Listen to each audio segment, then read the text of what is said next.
Bismillahirrahmanirrahim. Alhamdulillahirabbil alamin wassalatu wassalamu ala asyrofil anbiya'i wal mursalin wa ala alihi wa sahbihi ajma'in. Subhanaka la ilma lana illa ma 'allamtana innaka antal alimul hakim. Rabbi shrah li sadri wa yassir li amri wa hlul 'uqdatam min lisani yafqahu qawli. Yang saya hormati Ustaz Yusuf Isra daripada Darul Muntada yang Yusuf dari mana? Ustaz Yaqub Isra daripada Darul Muntada, yang berhormat YB Nurdin Aina, Tuan Haji Muhyiddin, saudara-saudari yang saya hormati sekalian. Bersyukur kita kerana Allah Subhanahu Wa Taala dan dipanjangkan usia pada hari ini untuk menyambut kelahiran baginda Rasulullah SAW tanggal 12 Rabiul Awal 1442 Hijrah. Jadi saya bagi pihak YB Parlimen Membuk mengucapkan ahlan wa sahlan kepada Ustaz kerana sudi bersama kami pada hari ini untuk membincangkan satu tajuk ketokohan Rasulullah mendahului zaman. Jadi untuk tidak membuangkan masa, saya menyebut Ustaz untuk memulakan majlis. Dipersilakan.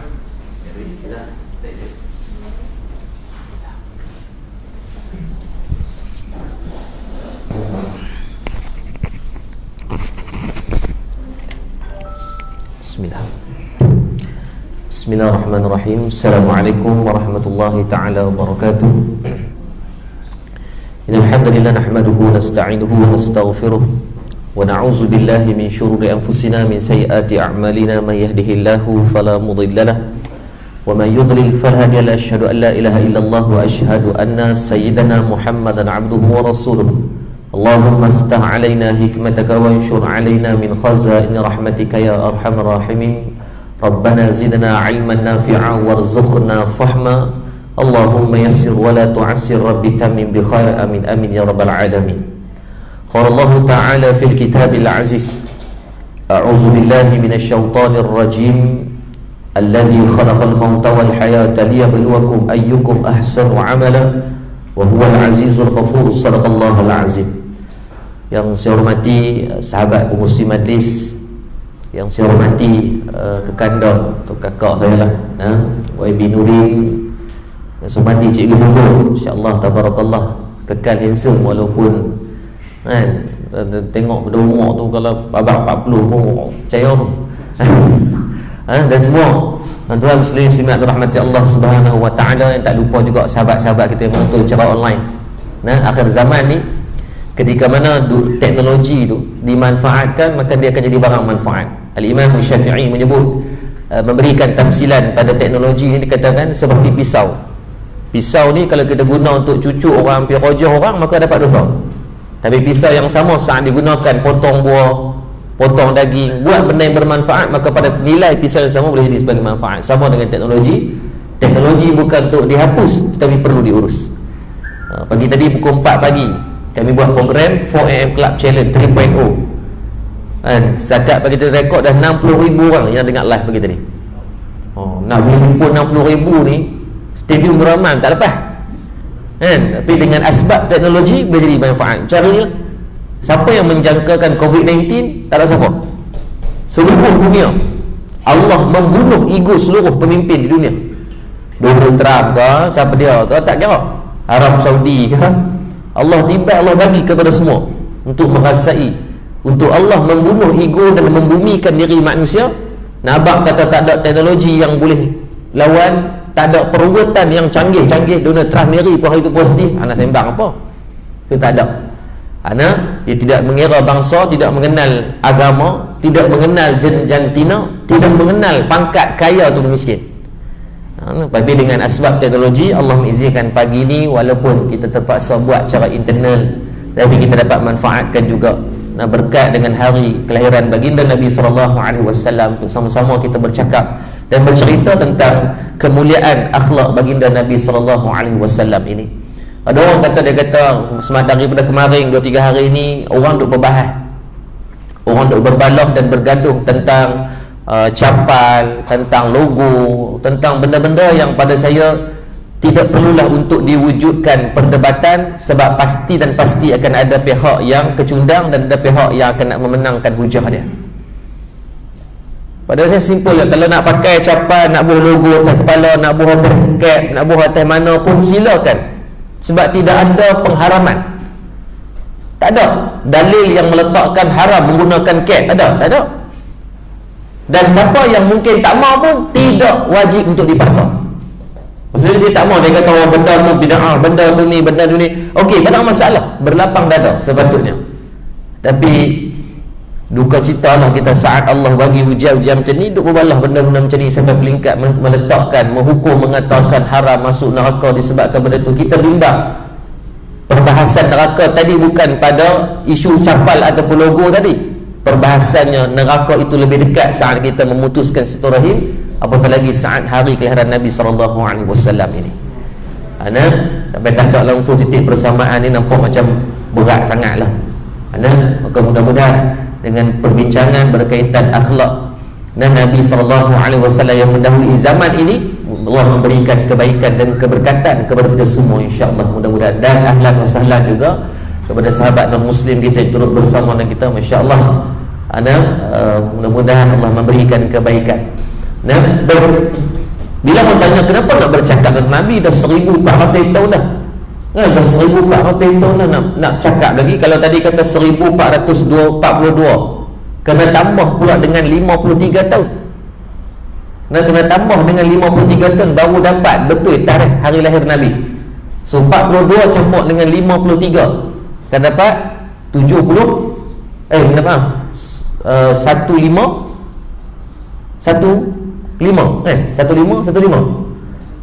dah 1515 tahun kelahiran Nabi SAW. Tapi kenapa masih bercakap tentang dia? Maka jawapan yang mudah. Mana mungkin kita nak merasakan cinta tanpa kita mengenal. Ke setiap tokoh macam kita lah, kita nak sayang kepada seseorang, kena kenal dulu. Kita balik hadap kat mak kita, mak cek nak menikah kan, mak kita mesti tanya dulu nak nikah dengan siapa. Takkan mak kata nikah mabuk pergi kuduk gitu. Harus mengenal. Rukun dalam nak bercinta ni, syarat dia mesti kenal orang kan. Orang nak pergi beli kereta kan, pergi beli kereta, dia nak beli kereta X50, maksudnya dia dah study dah X50 tu macam ni.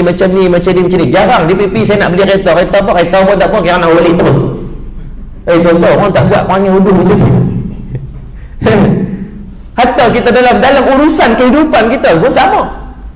Kita nak pilih orang sebagai ketua keluarga kita, nak pilih menantu kan, kita akan tengok dulu background dia macam mana kan. Kita nak tengok dia ni kerja mana, pendidikan dia apa kan. Selagi kita duduk keli lah rumah saja, tak kenal. Maka asas paling mustahak mengenal baru boleh datang rasa cinta. Hari ni kita semua nak, saya pun nak anak-anak saya untuk kenal Nabi SAW, untuk dia cinta kepada Nabi SAW. Kita nak anak kita kalau tanya tentang Nabi, dia tahu duk cerita. Tetapi tuan-tuan, kalau tidak diperkenalkan, mana mungkin boleh datang rasa cinta tersebut. So ia benda yang sangat mencari daripada adat. Sangat mencari daripada adat. Maka sebab tu perlu untuk kita dipesan. Atau saya sendiri pun ketika nak datang bulan Rabiul Awal, maka kita banyak memperbacakan tentang sirah Nabi SAW. Golongan yang menidakkan sejarah, maka dia akan jadi golongan orang yang lupa pada diri. Sejarah Malaysia ada sejarah dia tak? Ada sejarah dia. Macam mana negara kita pernah dijajah bermula 1911 kan, beralih tangan selepas 130 tahun kan, daripada Belanda beralih kepada Portugis. Tahun 1641 beralih tangan. Selepas daripada 184 tahun beralih tangan daripada Portugis. 1824 beralih pula kepada British. 19 ketika berlakunya pula Jepun masuk memerintah pula kita. Berlaku tak benda-benda macam ni? Berlaku. Kenapa kita nak cerita tentang sejarah Malaysia dulu ni? Sebab nak bagi ada jati diri kepada anak-anak yang duduk hari ni. Sebab apa? Bila lupa pada sejarah, maka mulalah berlaku benda-benda yang merepek. Maka asas yang sama, bila mengenal daripada satu susuk tubuh, satu sejarah, baru kita akan datangkan rasa cinta. Maka saat kita nak berbicara tentang Nabi SAW, tidak lain tidak bukan kita mengambil daripada apa yang dah diceritakan dalam hadis. Aisyah radhiyallahu anha, isteri Nabi SAW, pernah seorang sahabat bertemu dengan beliau, namanya Abdullah Al-Jadali radhiyallahu anhu. Seorang sahabat datang bertemu dengan Aisyah ketika Rasulullah dah wafat. Maka hadis ni saya baca di dalam kitab yang disimpul Imam Tirmizi, kitab Syama'il Muhammadiyah. Pada kita yang beragama Islam, para ulama menyebut di dalam rumah yang tidak ada kitab Syama'il Muhammadiyah, maka rumah itu akan hilang rasa cinta dia kepada Rasulullah. Mana mungkin nak kenal kalau tak ada buku yang bercerita tentang Rasulullah. Maka cari, beli lagi, cuba cari kitab Syama'il Muhammadiyah yang dah diterjemah dalam bahasa Melayu pun. Walaupun kita tak sempat nak baca pun, letak dulu dalam rumah. Mungkin kalau kita tak sempat baca, mungkin generasi anak-anak kita nanti terbaca buku tu. Kitab Syama'il Muhammadiyah yang menceritakan tentang, yang pertama pembahagiannya fizikal Nabi, kulit Nabi macam mana, kuku Nabi, rambut Nabi, kulit Nabi dia putih, dia bukan putih ni putih kemerah-merahan tu kan, semua dengan humairat istilah dia. Kalau macam saya ni gelap, dia tak gelap ni pintar tuan-tuan. Dia kulit Nabi bukan macam ni lah, dia ada kulit yang putih tapi bukan putih sangat. Tuan-tuan kalau kita tengok Mak Saleh yang putih sangat, jadi tak. Lepas tu mereka suka berjemur. Tuan-tuan jangan duk buat dolak pergi berjemur. Duk pergi petang dekor, duk pergi buah tu nampak hujung tuan-tuan. Jangan. Tapi Mak Saleh memang, saya waktu tahun lepas beberapa 10 negara saya ada travel pergi untuk penggambaran di Eropah. Depa memang jenis panggil tu, depa buh pakai spender bikini saja, duk barang dia lalu depan kita, tak tengok pun rugi tuan-tuan. Tapi di Jerman dia berlalu kat satu kawasan tu. Jadi depa duk jemur tu. Kata depa jenis tu. Dia orang Melayu jangan buat ni dululah. Sebab depa tak suka pada kulit yang terlalu putih. Dia nampak macam pale, macam pucat-pucat tu, dia tahu. Dia nak kepada, kalau orang Mak Saleh, dia nak kulit macam kita.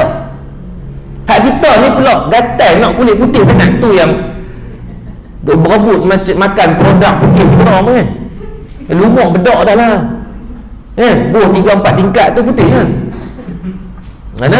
Maka dalam kitab Syama'il menceritakan tentang yang pertama fizikal Nabi. Fizikal Nabi SAW, Nabi ni Nabi tak boroi. Tentu di antara bid'ah yang paling awal berlaku kepada umat apa dia adalah orang yang memboraikan perut.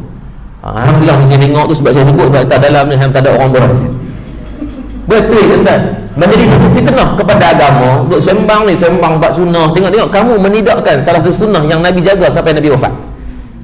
Umur Nabi 60 tahun duduk dalam perang Tabuk, duduk di medan depan. Umur 40 tahun. Saya 4 tahun dalam angkatan tentera. Saya lepasan daripada Akademi Tentera Malaysia, ATMA, atau sekarang dah tukar kepada Institut Pertahanan Nasional Malaysia kan. Tuan-tuan, bukan kita nak ni pun, kalau di Malaysia lah, kalau berlaku peperangan, saya perasan resat ni, regimen apa ni berkaitan untuk yang medik ni, duk sambut orang sakit dah. Bukan sakit kena tembak, bukan perang, kencing manis, darah tinggi, buah pinggang. Sebab kita Malaysia ni sangat mewah dengan makanan, maka banyak yang tubuh ni rosak dengan pemakanan. Pada saya senang, pendakwah yang tidak menjaga makanan, maka satu fitnah kepada agama. Tak salah, kena jagalah makanan. Jangan bukan kata tak boleh makan apa semua, tapi ya Allah, kalau kita tengok lu naik motor, perut dulu olahraga betul. Orang ingat helmet, tutup dengan baju ke apa, helmet tak pakai ni. Teguk ni pakai helmet, pemek pada kata perut. Bawa kereta sampai steering tu duduk perut separuh letak steering. Jangan buat pasal. Kata sayang Nabi, ikut Nabi ya. Benda tu akan mendatangkan mudarat. Contoh, kalau YB kita tak jaga kesihatan, tak kisahlah YB mana pun. Bila tak sihat, dia duduk kerja hospital je, dia dapat tak ada tanggungjawab. Tak kira lah parti mana pun, itu asas yang utama. 365 hari berkhidmat, boleh 100 hari, 200 hari mana bercuti di hospital. Kalau sakit yang datang daripada genetik, sakit yang memang datang dengan asbab yang memang tak boleh dielak, bukan sebab makanan, bukan sebab tak jaga kesihatan, yang tu dimaaf syarak. Ni cerita dia cari penyakit, pukul 11 dia makan pala ayam, pala ni sup gearbox lagi kat mabuk kan, mewah kan Nabi kan, sup tulang tak tulang, sekali sekala tak apa ni, sampai tiap hari tu tuan-tuan kira pi daftar siap-siap akhirat kematian lah. Sebab kita sembang tentang sayang Rasulullah, sayang Nabi, asas pertama ikut apa yang mudah, yang tak perlukan modal. Sebab Nabi sebut dalam hadis, dia kata wa an jismihi fima ablahu. Tuan-tuan dan saya ni akan ditanya semua tentang tubuh badan ni jaga macam mana. Jaga tubuh badan kat mana? Jangan buat zalim pada tubuh badan. Allah sebut dalam surah Yasin, selalu kita baca, al-yawma nakhtimu ala afwahihim wa tukallimuna aydihim. Ni tangan akan bercakap, sesuap nasi kita suap. Kalau makanan itu kita suapkan pada perkara yang harus untuk nak bagi tenaga, nak buat kerja, dapat pahala. Tapi bila berlebihan, boleh dosa. Wa tukallimuna aydihim, ni kaki pun akan cakap ni. Wa tashhadu arjulum, arjulum tu kaki kita jadi saksi di hadapan Allah. Dia ni yang kerja duduk makan, sampai bukan kata dia siang kencing orang, malam kencing manis. Sebab apa? Makan tak berhenti. Itu hati-hati dalam bab makanan. Sebab tu dalam kitab Syama'il, bahagian yang pertama mencerita tentang kisah tentang susuk tubuh tu sendiri. Tengok susuk tubuh Nabi, rambut Nabi macam mana, gigi macam mana dan sebagainya. Baru yang kedua menceritakan tentang akhlak peribadi baginda Nabi SAW. Maka buat kajian. Kalau tuan boleh search, tengok dalam buku The Most Influenced People in the World, all the time. All the time ni maksudnya sepanjang zaman lah kan. Kita dah bincang tadi tu kan, sepanjang zaman. The most influence yang paling tinggi ratingnya adalah Nabi SAW. Disebabkan apa? Umat Islam ada di seluruh dunia sekarang 1.6 bilion, mewakili daripada 7.6 23% umat Islam. The highest religious in the world adalah Kristian, 31. Second adalah Islam, 23% daripada populasi dunia. Boleh kita katakan 1.6 1.7 bilion. Tuan-tuan, setiap hari menjadi satu kewajipan kepada saya dan tuan-tuan untuk menyebut nama Nabi SAW. Kalau tidak sah salat. Setuju? Sebab dalam tahiyat akhir. So it's not optional but compulsory untuk tuan-tuan dan saya mengingati Nabi SAW. Sebab di dalam syahadah kita, di dalam tahiyat akhir itu kita akan menyebut. Maka mereka buat kajian, orang yang paling disebut-sebut Nabi SAW. Setiap ketokohan dalam mana pun dia ada lah. Nelson Mandela dia ada di zaman dia.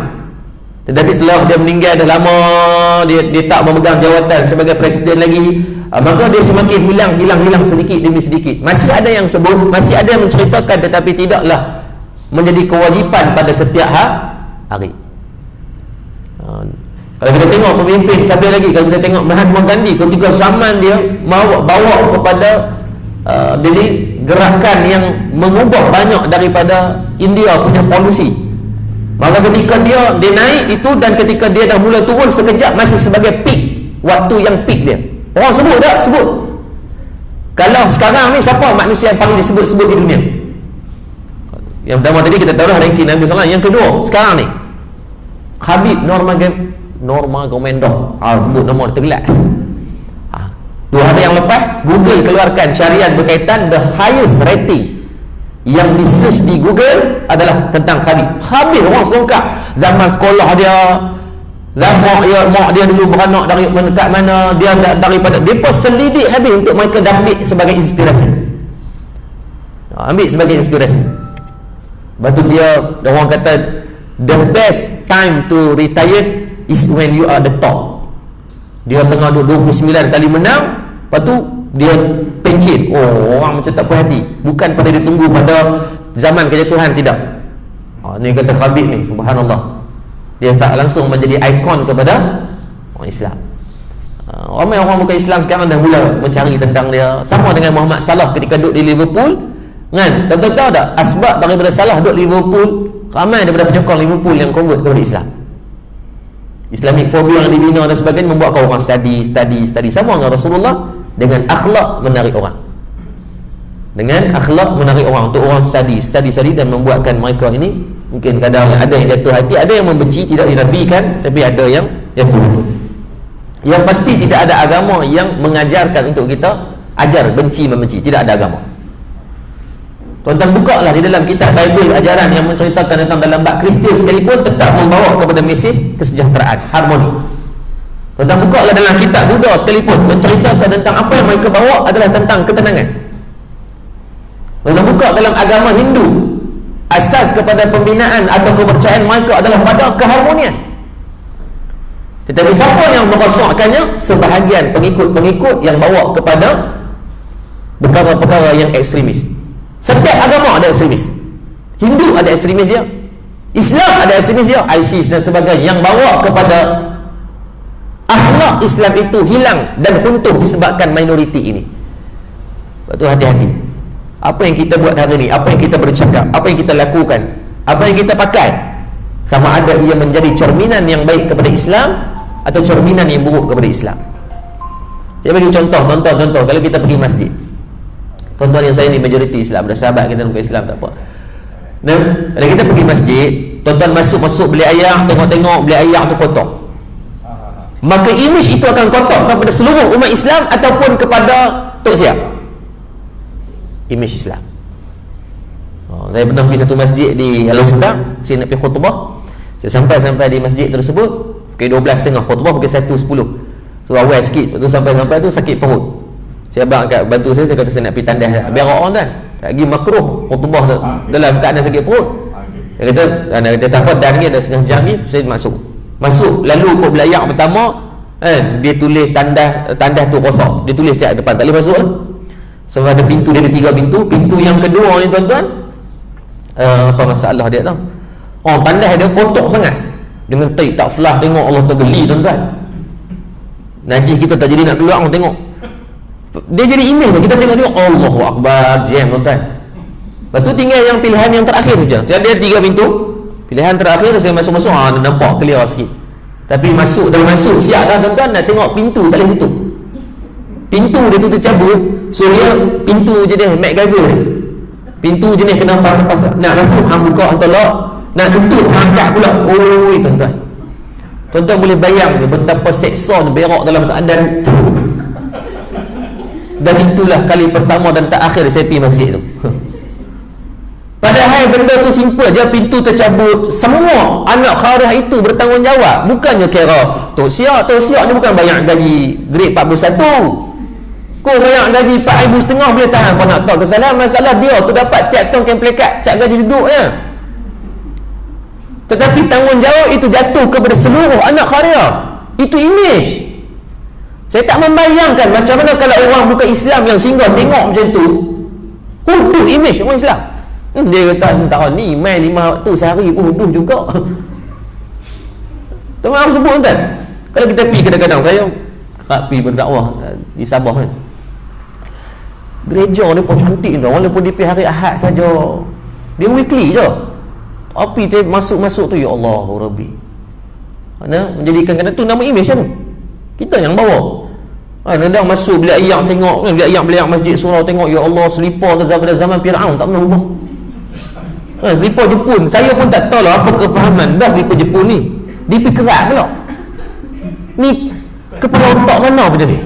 Tak baik, nampak ni baik masuk dah lah. Tandas ni biasa dia letak rule dia kena pakai tandas yang selipar tandas. Lepas tu dah lah tu dia pergi kerat dia.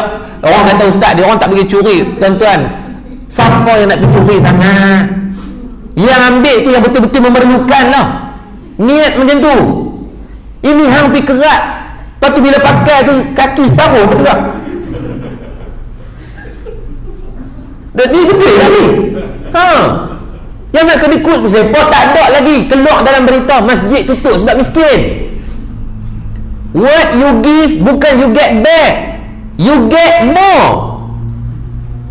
Masjid Kuning yang ada sebelah kita dulu, mereka ada masalah kewangan tuan-tuan. Apa mereka buat? Mereka imarahkan masjid sehingga ada lebihan ratusan ribu dalam akaun lepas tu. Kuliah subuh, kuliah duha, kuliah zuhur, kuliah asar, habis segala mak nenek kuliah dia buat. Bila orang mai tengok banyak kuliah, orang buat apa? Orang mula nak menyumbang. Dulu masjid duit tak pernah cukup, sampai sekarang masjid duit berlebihan, berkeli jawatan pula dah. Allah hati perut. Tapi nak abang kata what you give you get, bukan you get back, you get more. Saya kadang-kadang kita heran awak dia sampai pergi kerat selipar ni. Lepas tu kerat, lepas tu saya kadang selipar dua belah kanan, kadang dua belah kiri. Ya Allah, tuan-tuan tu image. Tanggungjawab kita semua tuan. Kalau kita pergi masjid tengok pintu tercabut, apa salahnya kita keluar tengok kat jumpa ni, abang boleh tak, saya ni orang luar kalau nak buat ni tak sempat dah, saya main musafir singgah sembahyang ni ada RM30 boleh tak saya minta tolong, abang tolong beli ansel tu lah pasang, lebih tu kira upah lah, dia pun dapat pahala. Kan kalau kadang pergi tengok masjid ni selipar teruk sangat, bukan kita komplain, bukan post kat Facebook, pergi beli. Bukan nak suruh buat kasut mat hayal 100-200 ringgit, belilah selipar asadi tu pun tak apa. Kan kadang terompah tu kaki pun tak ada lah, pakai tu sampai melecet kaki ni. Kan kadang terompah tu dia suruh pakai terompah tu lah. Satu terompah ada tapak, satu terompah tak ada tapak. Jadi macam penguin je kan. Orang tu bukan gelak sebab tuan-tuan tak ada jumpa. Maka bukan nak bincang tentang kita mengkritik, cari jalan menyelesaikan masalah. Ada seorang sahabat saya di masjid, dia buat tulisan cantik, tulisan tu saya dah videokan dalam Kokombi punya studio. Kalau tuan-tuan tengok video keluar pada bulan 7, video dekat 6 juta view. Berkaitan kisah seorang sahabat ni, dia sampai di masjid. Bila dia sampai di masjid awal, dia tengok kelaku orang seorang baik. Ni cerita tengah akhlak ni. Ni tentang akhlak ni dulu. Maka bila duduk ni, dia tengok ada seorang pakcik berumur 70 tahun turun dari kenderaan, di tangan ni pegang cebok. Orang Kedah panggil cebok, orang KL panggil gayung kan. Jadi satu bentuk benda yang pelik, seorang yang main masjid bawa gayung. Mana ada orang bawa gayung, sebab di masjid kan dah ada full facility tu. Kenapa orang galak nak bawa juga? Tapi pakcik ni bawa. Di tangan tu dia bawa gayung. Kawan kita dia, pakcik ni pelik semacam ni nampak ni. So dia tu duduk tengoklah ke aku. Bila benda pelik kan kita suka. So dia pun tengok, dia kata pakcik ni nak buat apa ni main masjid, orang biasa bawa sejadah, bawa benda-benda macam tu ni dah, dia bawa gayung. So pakcik ni pun tepi dekat kolah masjid, dia cedok ayak, basuh kaki, dia letak, dia tinggal gayung dia di atas kolah. Sahabat kita dia terus teka, dalam hati dia terus teka, dia kata apa, pakcik ni kalau tak ingatkan dia sekali lagi, confirm tinggal gayung tu. Dia teka dia lah, ni confirm tinggal dia lah. So pakcik tu pun masuk solat, selesai apa semua, dia keluar, dia salum selipar dia, memang betul, dia terus nak pergi ke kenderaan. Dia tak ambil dah gayung dia. Sahabat kita tadi ni pun lari pergi ke masjid. Dia kata, pakcik, tadi saya tengok pakcik bawa gayung tu.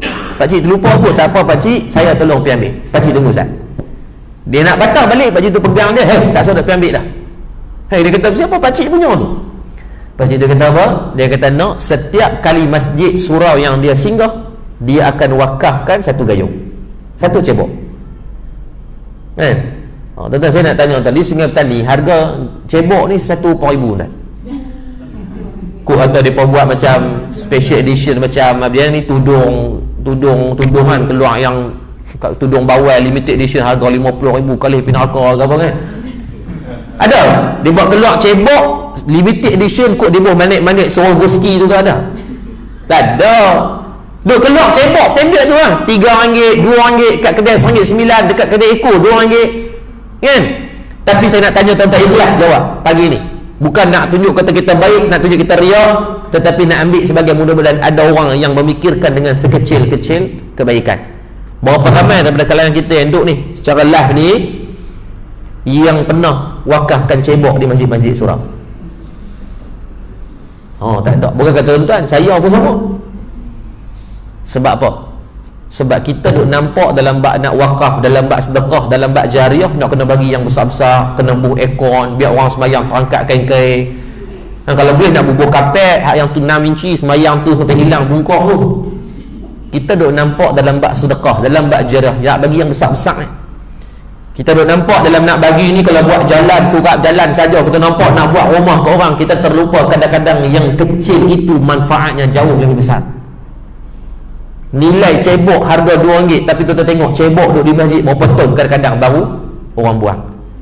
Lagi tak rosak, tak hancur, orang tak buang, takat pecah sikit orang biar gunung, kita angkat yang tak apa, dia biar. Jawatan kuasa masjid tukarlah cebok. Tak. Kerajaan tukarlah cebok. Dah betul ni kontak dia. Kau tukar nak bawa Kedah, tukar itu ni, kalau tukar balik ke apa, tukarlah cebok. Dah. Ada yang kita buat ke tidak? Tak buat. Bukan tuan-tuan, saya apa sama mangkuk ayam belakang kita ni. Sebab tu kita ingat, dalam bab memberi kebaikan tak perlu tunggu yang besar. Ada orang tunggu kaya baru nak memberi. Tak, memberi sampai jadi kaya. Semua agama ajarkan kebaikan. Semua agama ajar. Ini adalah nilai asas dalam kehidupan manusia.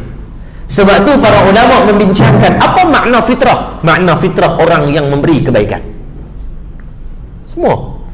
Ada agama yang ajak untuk buat yang tak baik? Tak ada. Tak ada.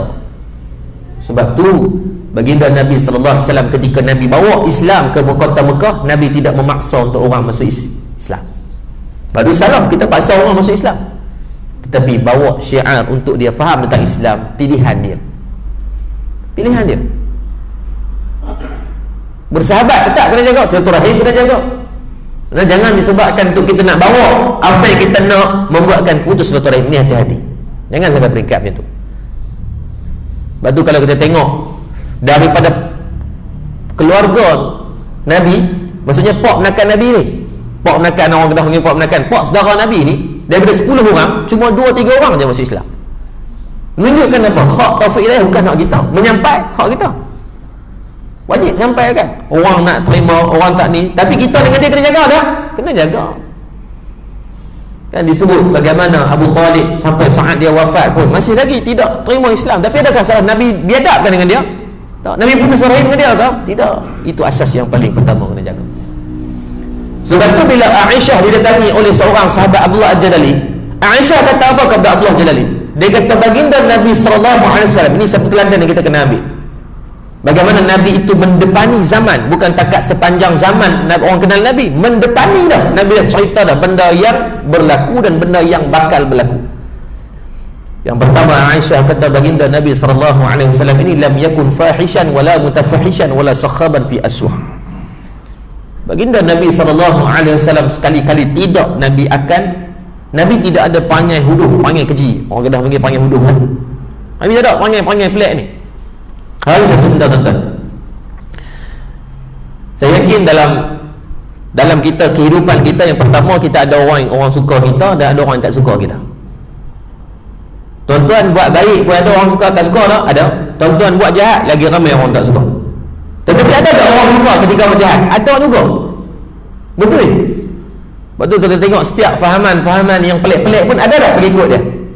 Ada. Walaupun kita tengok ada juga orang ikut ni, kerajaan yang pin apa, kerajaan langit mana apa dah ni. Kan dia minum banyak kaki, kita tengok kaki dia tu, tentang kaki saya hitam dah, kaki dia hitam lagi. Tapi ada orang minum tak? Ada orang ikut, bukan dekat minum, orang ikut. Mesti akan ada. Yang ni yang bahaya. Sebab tu satu benda, cek balik. Hari ni orang kenal kita dengan apa? Cuba cek balik. Maksudnya gini, kalau Allah takdirkan saya dengan tuan-tuan mati hari ni, agak-agak orang akan bercerita kita ni tentang apa? Kalau kita hak jenis suka cari pasal dengan orang, kita suka maki orang, maka orang akan bercakap kita tentang orang yang suka maki orang. Tapi kalau hidup kita kerja berbakti, buat baik, orang kata apa pun kita tetap buat kerja kita tetap bagi manfaat kepada orang, maka orang akan bercakap pada kita. Tak boleh tutup mulut orang, dia akan terus bercakap. Tetapi hari ni kita nak buat cerminan sahaja apa yang orang kenal kita. Maksud macam ni, setiap produk dia ada color dia. Color ni maksud dia ada brand yang orang kenal dia. Kalau sebut nama Abid Liu, orang tahu dah, okey Abid Liu ni apa tugas, apa dia punya manfaat dia. Kalau sebut nama figura sekian-sekian, orang dah tahu lah apa dia punya background kehidupan yang dia selalu buat. Kalau ada seorang orang bukan Islam, kan Uncle Kentang, orang dah tahu dah, sebut Uncle Kentang ni orang tahu dah, dia ni adalah orang yang dia tak boleh tengok orang susah. Kan? Dia walaupun dia orang yang berbangsa Cina sekalipun, tetapi dia tak ada nak ni, kalau orang Melayu ke, orang India ke, orang Kadazan ke, dia akan tolong sama je. Malah dia ada satu van jenazah yang dia khususkannya untuk orang Islam, walaupun dia masih berbangsa dan beragama lain. Maka orang kenal color dia dengan apa? Color dia masuk brand dia tu dengan kebaikan. Persoalannya pada kita, orang kenal dengan apa? Bimbang-bimbang orang kenal kita dengan orang yang menipu, orang kenal kita dengan orang yang suka bergaduh dengan orang kenal kita dengan orang yang curi ke, jangan kan. Orang kenal kita dengan dia ni dia sailang bini orang ni, dia ni orang yang dia ni, tuan-tuan hati-hati. Sebab tu duduk seorang-seorang fikir, sebab kita je tahu apa yang kita buat. Isteri kita tak tahu semua benda apa yang kita buat. Isteri saya ada benda dia tahu, tapi ada tak benda dia tak tahu? Banyak. Sahabat baik kita ada tak benda yang dia tahu, ada yang tak tahu? Banyak. Tetapi hanya kita yang mengetahui semua apa yang kita buat. Sebab kita yang uruskan pada perjalanan hidup kita daripada dulu sampai sekarang. Sebab itu yang pertama Aisyah kata tak ada sifat keji. Tak ada. Tu orang duk cari tak jumpa kok kata Nabi pernah ni ke, tak ada. Yang kedua, Nabi ni apa? Wala mutafahishan. Nabi SAW ni tak ada masa nak mencari salah orang. Tak ada masa nak pikuk, nak pergi kosek aib orang. Tuan-tuan percayalah, saat tuan-tuan dan saya sibuk mencari salah orang, kita akan terlupa tentang salah sendiri. Bila kita terlalu nak bercerita tentang aib orang, kita akan terlepas untuk kita menutupi aib sendiri nanti. Sebab tu mau tidak mau, lebih baik kita fokus kepada kita Allah dengan istilah Islamu nafsik wa islahu khairuk.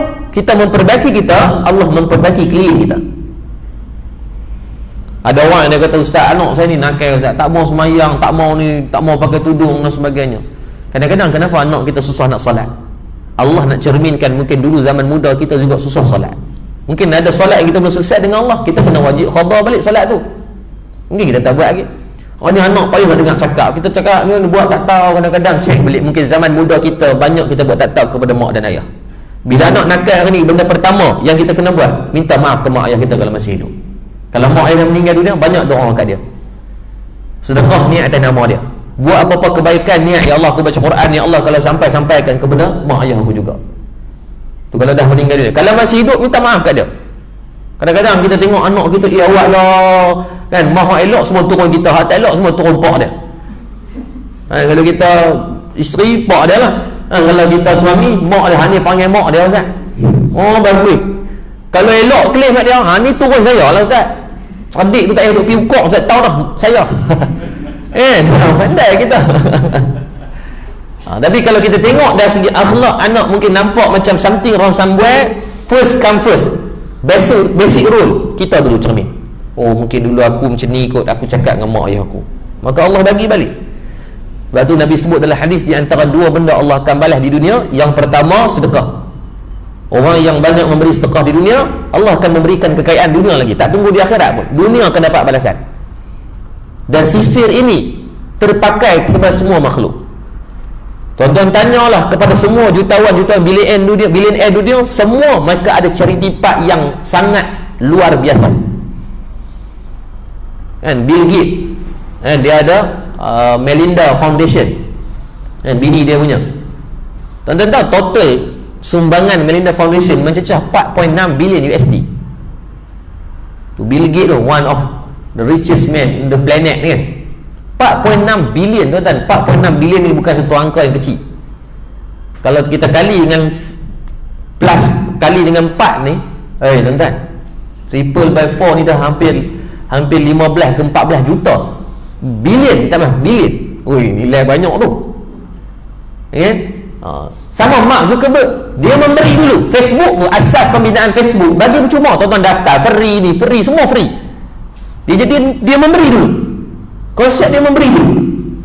Jack Ma sama, membangunkan Alibaba dengan dia memberikan share kepada kawan-kawan yang membangunkan Alibaba. Dan sama konsepnya, dia menyediakan platform percuma untuk membawa kepada industri perniagaan, perdagangan di China itu dihimpunkan di dalam satu platform dengan Alibaba.com itu di seluruh China, Guangzhou, Hangzhou dan sebagainya, duduk di satu tempat. Percuma mula-mula dia bagi. Tuan-tuan, dengan asbab memberi terlebih dahulu, Allah mengkayakan mereka. Tuhan memberikan kekayaan kepada orang yang banyak memberi. Imam Hasan Al-Basri tanya oleh anak murid dia, apa kebaikan orang bukan Islam yang bersedekah? Imam Hasan Al-Basri kata, di dunia mereka dapat kebaikan.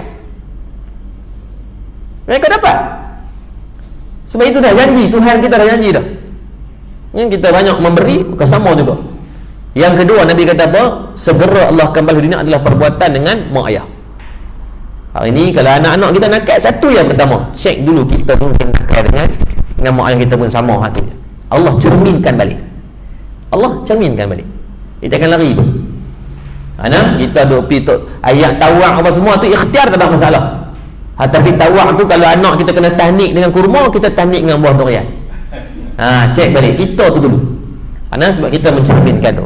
Dan Allah bagi tu sebab apa? Untuk kita muhasabah balik lah. Oh mungkin anak aku pengen nak semayang, dulu aku patutlah banyak semayang, aku tak qada lagi ni kan. Anak jadi ketegak sangat, oh mungkin aku tak berkeluar zakat ni. Zaman muda-muda baru lepas kerja dulu, gaji 1,500, dari segi nisab dah cukup berkeluar zakat, tapi tak berkeluar zakat. Yang kita tahu zakat fitrah, tak? Zakat fitrah Ramadan. Zakat pendapatan lain. Kalau kita berniaga, zakat perniagaan. Kita buat padi, zakat padi. Kita ada emas dengan nilai-nilai yang tertentu, cukup nisab dia, maka kita kenakan zakat emas ni dak, tabah keluar dan sebagainya, menjadikan harta itu dicampur adukkan dengan yang bukan, yang haram dan yang halal, menjadikan dominationnya pada yang haram. Saya bagi contoh, ayak ni nampak bersih tak? Bersih. Baik, saya buka ni dengan dalam ni nilainya lebih kurang dalam 250 ml. Ni banyak 200 ml. Maksudnya dia bersih. Saya buka tudung, tiba-tiba saya ambil teh cicak seketul masukkan. Baik, teh cicak ni tuan-tuan, sifat dia kecil. Sifat kecil, jarang teh cicak besar lengan. Kan teh cicak ni halus, tuan-tuan, goncang ni tuan-tuan tak nampak pun, tidak sedap pun tak nampak. Sebab ayak ni nampak lagi banyak. Sebab kalau betul nak buat perbandingan 250 liter air, maka tuan-tuan kena ambil 250 teh cicak. Atau gram dengan mililiter sama. 250 ml kena ambil teh cicak pun besar ni juga campur, barulah nampak. Tapi hal tu memang meninggal lah kan, jenuh berak cicak. Tapi sebiji teh cicak pun tuan-tuan, saya nak tanya tuan-tuan, kalau tuan-tuan yang tahu, nak minum tak yang ni? Tak. Kalau tak tahu tak apa, saya tak tahu saja nak buat belajar ke apa kan, bagi minum. Pergi di kedai kata, "Geram ustaz ni, buah teh cicak seketul, kocang, saya pun minum. Kata bagus, rasa tawak elok ayak ni noh. Rasa natural tu. Semula jadi, hantar borok dia semula jadi apa? Minum sedap sangat noh, rasa dia rasa hujung-hujung rasa pek elok. Tahu tu gelak dia kata, padah. Kalau kita tahu, kita akan minum. Tapi kalau kita tak tahu, kita minum semacam je. Baik, kalau kita tahu, kenapa tak minum? Sebab kita tahu dah ayak bertukar jadi ayak muta najis, walaupun sedikit yang haram, sedikit ya Allah seketul kira lah, dia kata ambil halal ya, bukan kira halal ke tak halal, sebab kita tahu, sebab kita tak mau. Dia menukarkan sifat air, sebab air tidak cukup, 2 kolah air yang tak mengalir dan sebagainya. Itu semua kita bincang lah, kita rekoh belajar pada kecil tu kan. Dia merosakkan sifat air. Sama dalam bab rezeki, kadang kita bekerja 8 jam sehari, ni tambah pekerjaan pula sebagai rakyat ni tak ada waktu jam ya Khazan. Kalau siapa jadi YB ni, pasanganlah orang yang paling patut dipuji. Yang kalau YB, suami kena puji. Memang kena faham. Kalau tak faham mampu. Kalau nak harap kepada cemburu di tengah malam, 10 malam orang telefon nak minta bantuan, tak ke gila rumah tangga. Awak ni tengah-tengah malam orang, ni saya ada dengan awak. Mampu tak? Nak buat macam mana ribut, bukan nak main. Okey, ribut akan datang sebelum pukul 5. Tak korang bang, tak ada je. Mau pukul 10 malam, pukul 12 malam, rumah terbakar. Takkan ada timing kot. Kita letakkan polisi dalam parlimen berebut, rumah terbakar hanya sebelum pukul 5 petang. Selepas tu tidak dikira kebakaran. Tak boleh. Tu kata dalam pekerjaan kita, maka jangan dicampur adukkan dengan ni. Tak kira lah apa pun pekerjaannya. Atau dalam mengajar agama pun jangan dicampurkan benda yang haram. Sebab yang sedikit yang haram cukup untuk merosakkan banyak yang halal. Sebab tu tasawuf cari salah orang. Kalau cari pasti jumpa. Kalau cari pasti jumpa. Saya ada kesalahan saya, Nu ada kesalahan dia. Maka kenapa nak reflect kepada kesalahan orang? Lebih baik kita mencari salah diri untuk kita perbaiki, daripada bercakap tentang salah orang yang tidak membantu apa-apa. Lebih baik kita membetulkan salah diri dan salah orang ramai. Itu lebih baik. Dan hari ni kita duk bincang gala sosial ni nak selesai macam mana ni, depa ni apa ni, mak rempit ni, doa bagi mati buang. Tak selesai masalah tuan-tuan. Jangan buat pasal silap-silap mereka yang bantu kita satu hari nanti. Tayar kita pancit tengah jalan. Dan budak-budak ni yang berhenti, depa tak ada fikir zon buruk ke orang. Kadang-kadang tengah-tengah tu hujan, orang lain bukan tu fikir ni lagi nak samun ke apa, depa nak samun apa, data kami pun tak nak tambah. Betul kan, kadang-kadang orang tengok, ya Allah murni bagus dia pun ni, don't just book by its cover tu kan. Betul, kita nampak kadang-kadang nampak macam awak satu side, tapi baiknya baik sungguh. Saya ada satu kelas kami buat di Darul Murtada, kita buat kelas khas untuk mamak rempit. Syarat nak masuk kelas tu, saya buat kelas pengajian khas, syarat nak masuk kelas tu kena menjadi mak rempit. Kalau jenis bagus gini tak ambil. Bukan sini. Kenapa saya khaskan itu? Sebab depa ni, dia ada malu dia, depa ada pride dia. Bila mereka join kelas dengan orang biasa, orang yang dah memang mungkin tak ada masalah macam mereka jadi malu. Tapi kalau semua jenis awak lagu tu, ya mereka okey. Mereka main mengaji tentang rambut ni ana pun tak tahu, warna merah, tak kata perpaduan, tak perpaduan, nak kata dia campur semua kalau ni kalau mengundi kan dia pakar semua. betul. Tapi tak apa, tak ada aku nak marah ke dia main tu. Ada yang pakai perempuan kan, dia pakai seluar bawah sikit pada lutut pun tak apa, yang penting dia main mengaji tu. Tak pernah tegur, tak pernah marah. 2-3 minggu lepas tu dia sendiri main. Dia tahu nak main mengaji, dia selumbung kain terpelah macam hantu kat rumah tu. Dia buat sendiri, tak ada kita nak ni kat dia, tak ada. Sebab dia main rasa malu tu dia sendiri. Awak kadang-kadang depa ni kan muda, depa depa nak memberontak dengan cara tu. Dia nak attention dengan cara kita marah dia. Remaja kita tu, saya tesis saya menulis bab tu. So tak ada lah pandai bahasa psikologi, first degree saya berkaitan psikologi. Tentu saya pergi Mesir, saya buat Quran. So betul kalau di Darul Mutabor ni sampai dekat semua kelas pelik-pelik, kelas untuk warga mas saja. Cara nak masuk kelas tu mesti nak mati je. Dia mesti RTM, rehat tunggu mati. Sebab tak apa, biar. Tuan-tuan tahu saya pernah jumpa 70 tahun anik batak tak kenal. Tapi sekarang dah boleh baca Quran dan dah hafal Quran. Jangan judge orang. Kita tahu pengakhiran setiap orang tu berbeza. Kadang-kadang dia bermula dengan buruk tetapi mati dengan baik. Kita mungkin, saya rasa majoriti kita ni bermula dengan baik. Lahir mak ayah Islam, azan di telinga, tak ada buat benda-benda kurafat, tak ada buat benda pelik-pelik, tetapi kematian belum tentu dengan cara yang baik. Dia ada orang, pak mentua saya di Taman Delima, dia mengislamkan pada tahun 2015, 2012, tak silap saya. Kawan tu umur 70 tahun. Masuk Islam seminggu, meninggal dunia. Siapa sangka 70 tahun tak pernah sembahyang, tak pernah keluar zakat, tak pernah puasa, dan dia saat Islam pun tak pernah, tak sempat untuk dia puasa, zakat tak keluar. Tapi dia meninggal dunia. Siapa yang sangka macam tu? Tak ada. Itu rahmat Allah belaka. Ada? Sebab tu back to basic, tak perlu nak cari salah orang. Tuan-tuan percayalah, kita banyak salah. Tambah-tambah kalau kita tengok dalam konteks negara kita, dalam apa yang berlaku hari ni, takut kita generasi anak-anak muda ni dibesarkan. Mereka melihat banyak daripada perspektif kadang-kadang isu troll, kan?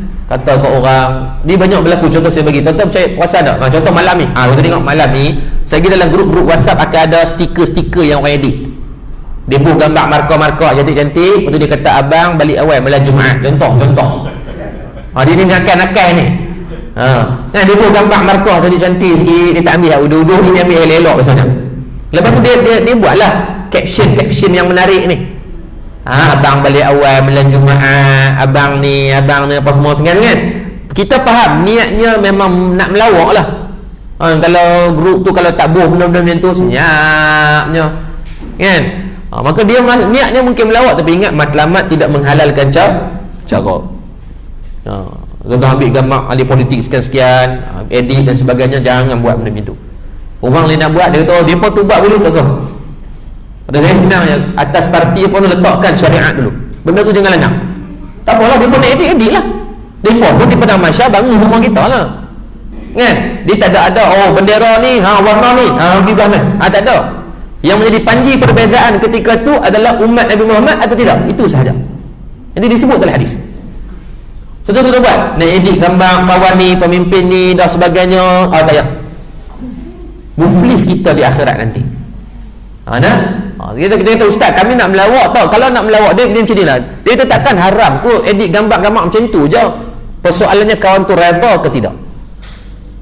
Ketika zaman Rasulullah SAW, seorang sahabat ni dia tersilap memberikan satu bentuk gelaran. Tak silap saya Sa'ad bin Abi Waqqas ataupun Abdullah bin Sa'ad, antara dua tu lah. Dia tersilap bagi gelaran kepada sahabat. Ketika tu Bilal bin Rabah, dia panggil dengan contoh kalau kita ni, weh hang ni hitam macam tu. Wahai Bilal tu memang gelap. Bilal bin Rabah ni keturunan daripada Habsyi, orang-orang yang berkulit gelap. Apa yang disebut tu isinya macam betul lah, tapi nampak dengan niat nak menghina, niat nak menjatuhkan. Maka Bilal bin Rabah mengadu kepada Rasulullah. Dan Nabi SAW panggil sahabat yang kata tadi, dia kata kalaulah Bilal bin Rabah tidak memaafkan kamu, merangkak kamu di padang mahsyar kelak. Dengan sebab gelaran. Tuan-tuan hati, orang Melayu ni dikaya dengan gelaran. mat beruk di Bakat Repok ada orang panggil mat beruk. Saya tanya, waktu saya kecil-kecil saya tanya kenapa orang panggil mat beruk, sebab dia memang belah beruk dan dia naik motor bawa beruk. Dia berkata, ustaz, kami try dah ustaz, kami panggil dia, tak panggil dengan mat beruk, dia tak balik. Lepas tu saya tanya, dia reda tak? Kalau dia reda, tak apa, memang dia reda. Kalau panggil mat, dia buat tak tahu bodoh. Tapi panggil mat beruk, dia tahu tu dia. Tak ada, dia mungkin bukan ain, tak ada masalah lah kalau dia reda. Sama dalam buat stiker. Kita buat stiker kadang-kadang gambar orang sekian-sekian tu kan. Macam saya tahu, saya tengok orang duk viral gambar Abang G, ada yang mereka artis tu, orang Sungai Tani kan. Dia jenis mulut ni jangan nak buat pasal. Tapi baik, Abang G ni bagus, kita kenal dia. Orang edit gambar dia, gambar buat stiker lah. Ayat apa yang mahal ayat dia? Tak tahu nak habis. Dia tarik tu, ada harakat dia tu. Tak tahu nak habis, sedap dia tu. Dia buat tu kan. So dia buat stiker tu dengan muka dia macam tu, betul tak tahu nak habis. Habis tu, dia panjang tu 6 harakat tuan-tuan. Kan, ma'arif sukun tu kan. Lepas tu saya tanya kat kawan yang buat stiker, saya kata, ni Abang G tahu dah? Dia kata, ustaz, ni Abang G yang buat. Kalau gitu tak apa. Maksudnya stiker tu memang tuan badan yang buat, alhamdulillah, tak apa. Tapi jangan duk pandai-pandai buat ambil Mira Filzah, gambar Nilofa, lepas tu dia duk buat caption tu haram, tetap dikira sebagai haram. Sama dalam politik pun buat benda yang sama. Jangan duk edit gambar kawan ni. Tak apalah, dia kata ustaz kawan tu buat boleh, tak apalah, dia buat. Tuan-tuan ingat mahkamah Allah ni senang. Baik akan ada faman ya'mal misqala dzarratin khairan yara wa man ya'mal misqala dzarratin syarran yara. Itu je pegang tu. Pada saya semua parti ke apa semua nak bawa pada kebaikan. Cuma kadang-kadang sebahagian dalam tu yang menjadikan nampak buruk pada siasah politik tu. Semua nak jarang turut parti ni sebab saya nak pastikan saya jadi millionaire. Tak ada. Semua fikir semua nak bagi balik. Fikir tentang rakyat, nak fikir tentang, cuma ada kadang-kadang tu sebahagian tak dinafikan, ada sebahagian yang mungkin menyeleweng dan menipu, menjadikan politik tu nampak bodoh. Apatah lagi kita tengok anak-anak muda hari ni, dia semakin semakin nampak politik tu lagi tak best. Terang-terang tengok daripada bancaan, memang nampak anak-anak muda sekarang sampai peringkat dia berkata tak mau pergi mengundi dah. Sebab bukan kata semua, ada lah yang masih memikirkan tentang kebaikan, banyak. Tetapi disebabkan yang buruk itu telah menenggelamkan banyak yang baik. Mudah-mudahan Allah berikan contoh teladan daripada pihak kita, insya-Allah. Mudah-mudahan tak kira siapa pun buat baik. Meletakkan keutamaan orang melebihi diri. Tapi kalau mula melebihkan diri membanding orang, itu masalah. Baru pegang jawatan sekian-sekian waktu, tengok-tengok beli sekian-sekian, jangan. Jangan sampai meningkat wujudnya fitnah dan sentimen benda macam tu. Sayyidina Umar Abdul Aziz dikata apa di zaman dia, siapa yang nak dilantik sebagai wakil rakyat, wajib yang pertama declare harta. Dan siapa yang nak turun, maksudnya declare saya nak jadi ni, contoh ni. Saya nak tanding, saya kena ada 100,000, ada rumah macam ni, kereta macam ni. Waktu saya nak turun daripada jawatan, saya kena ada harta lebih kurang juga. Kalau Malaysia buat gitu, we boleh kira ramai yang bertanding kita. Jenuh, bertanding kalau lah pakai duit. Bukan lain, lobby kelih nak bertanding satu kursi tu. Kalau lah buat lagu tu, kerajaan buat keluar satu perlembagaan baru, kan declare sebelum, kalau selepas nanti pun hang pegang satu penggal ke, dua penggal ke, nilai harta tak boleh lebih, kurang tak apa. Tuan-tuan lawan cik tengok, jenuh paksa. Tolong orang tadi, tolong lah. Tak mau. Sebab kebanyakan sebahagiannya kadang-kadang terlibat ni atas sebab kepentingan. Na'udzubillah. Dia ingat yang pertama, tersudut cari salah orang, tersudut robek lah. Sebab pasti akan jumpa. Yang pasti adalah masing-masing secara individu betulkan kesalahan. Kita buat kesilapan, tapi betulkan kesilapan. Betulkan balik. Yang ketiga, Aisyah kata kepada Abdullah Al-Jalali, di antara yang ketiga akhlak Nabi SAW, kenapa mendepani dan sepanjang zaman Nabi ini rajnan wala sakhaban fi aswaq. Nabi SAW sekali-kali tidak akan meninggikan dengan perkataan-perkataan yang tak baik. Nabi tak pernah pun nak marah orang dengan perkataan yang keji, nak mengamuk tak tentu hala, nak maki orang. Tak ada. Ada satu riwayat ketika Nabi duduk dengan para sahabat, datang seorang perempuan Perempuan ni dia memang niat daripada awal nak bagi Nabi marah. Dia bawa satu buah limau yang dia tahu limau tu limau yang paling masam. Orang yang dah lama terlibat dengan buah ni, dia tahu, tengok buah durian kadang-kadang dia goncang, dia bau semua tu, dia tahu dah buah tu elok ke tidak. Ni ilmu dia. Ni ilmu dia. Doktor macam doktor yang tadi duduk di klinik tu, kalau orang main tengok ni nak mohon ambil MC mohon ni, dia tahu dah. Daripada first look tu, first impression tu, orang yang lama dalam bidang ni dia boleh tahu. Ni nak mohon ni body language nampak macam tak ni sangat je. Ada orang yang macam tu. Profiling dia tahu. So perempuan ni memang dia beli buah limau yang paling masam ni untuk dia nak bagi Nabi marah. So dia pilih ketika Nabi duduk dengan para sahabat. So bila Nabi marah depan sahabat, nampaklah calarnya kredibiliti Nabi SAW. Memang niat macam tu. So dia pun bawa buah limau, dia tengok Nabi duduk dengan para sahabat, tahu dia pergi. Dia tahu Nabi SAW takkan tolak pemberian orang. Nabi tak terima sedekah, tapi Nabi terima orang bagi hadiah, Nabi ambil. Tapi kebanyakan Nabi ambil bukan untuk diri, Nabi bagi balik kepada orang yang memerlukan. Ini adab. Jadi bila ada orang memberikan sesuatu, hatta benda yang kita tak suka pun, ambil dulu. Karena contoh kita ni tak suka makan durian, kawan main hantar durian, jangan maki terus, ni hang nak bunuh aku. Kita kencing manis, dia main hantar benda-benda yang manis, jangan marah dia, ambil dulu.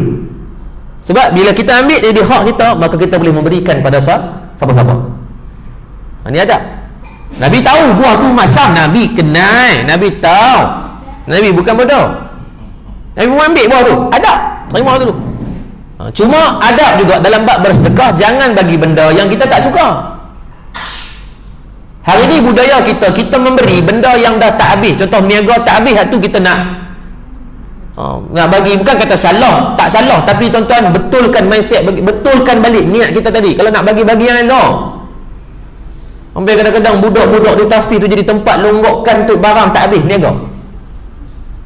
Itu saya berlaku berapa tempat berlaku keracunan makanan. Sebab tu saya polisi di Darul Muntadah senang. Saya tak ambil makanan-makanan yang kita bagi tempat lain. Saya bukan jual mahal ke budak. Saya nak jaga budak-budak ni. Ini amanah saya.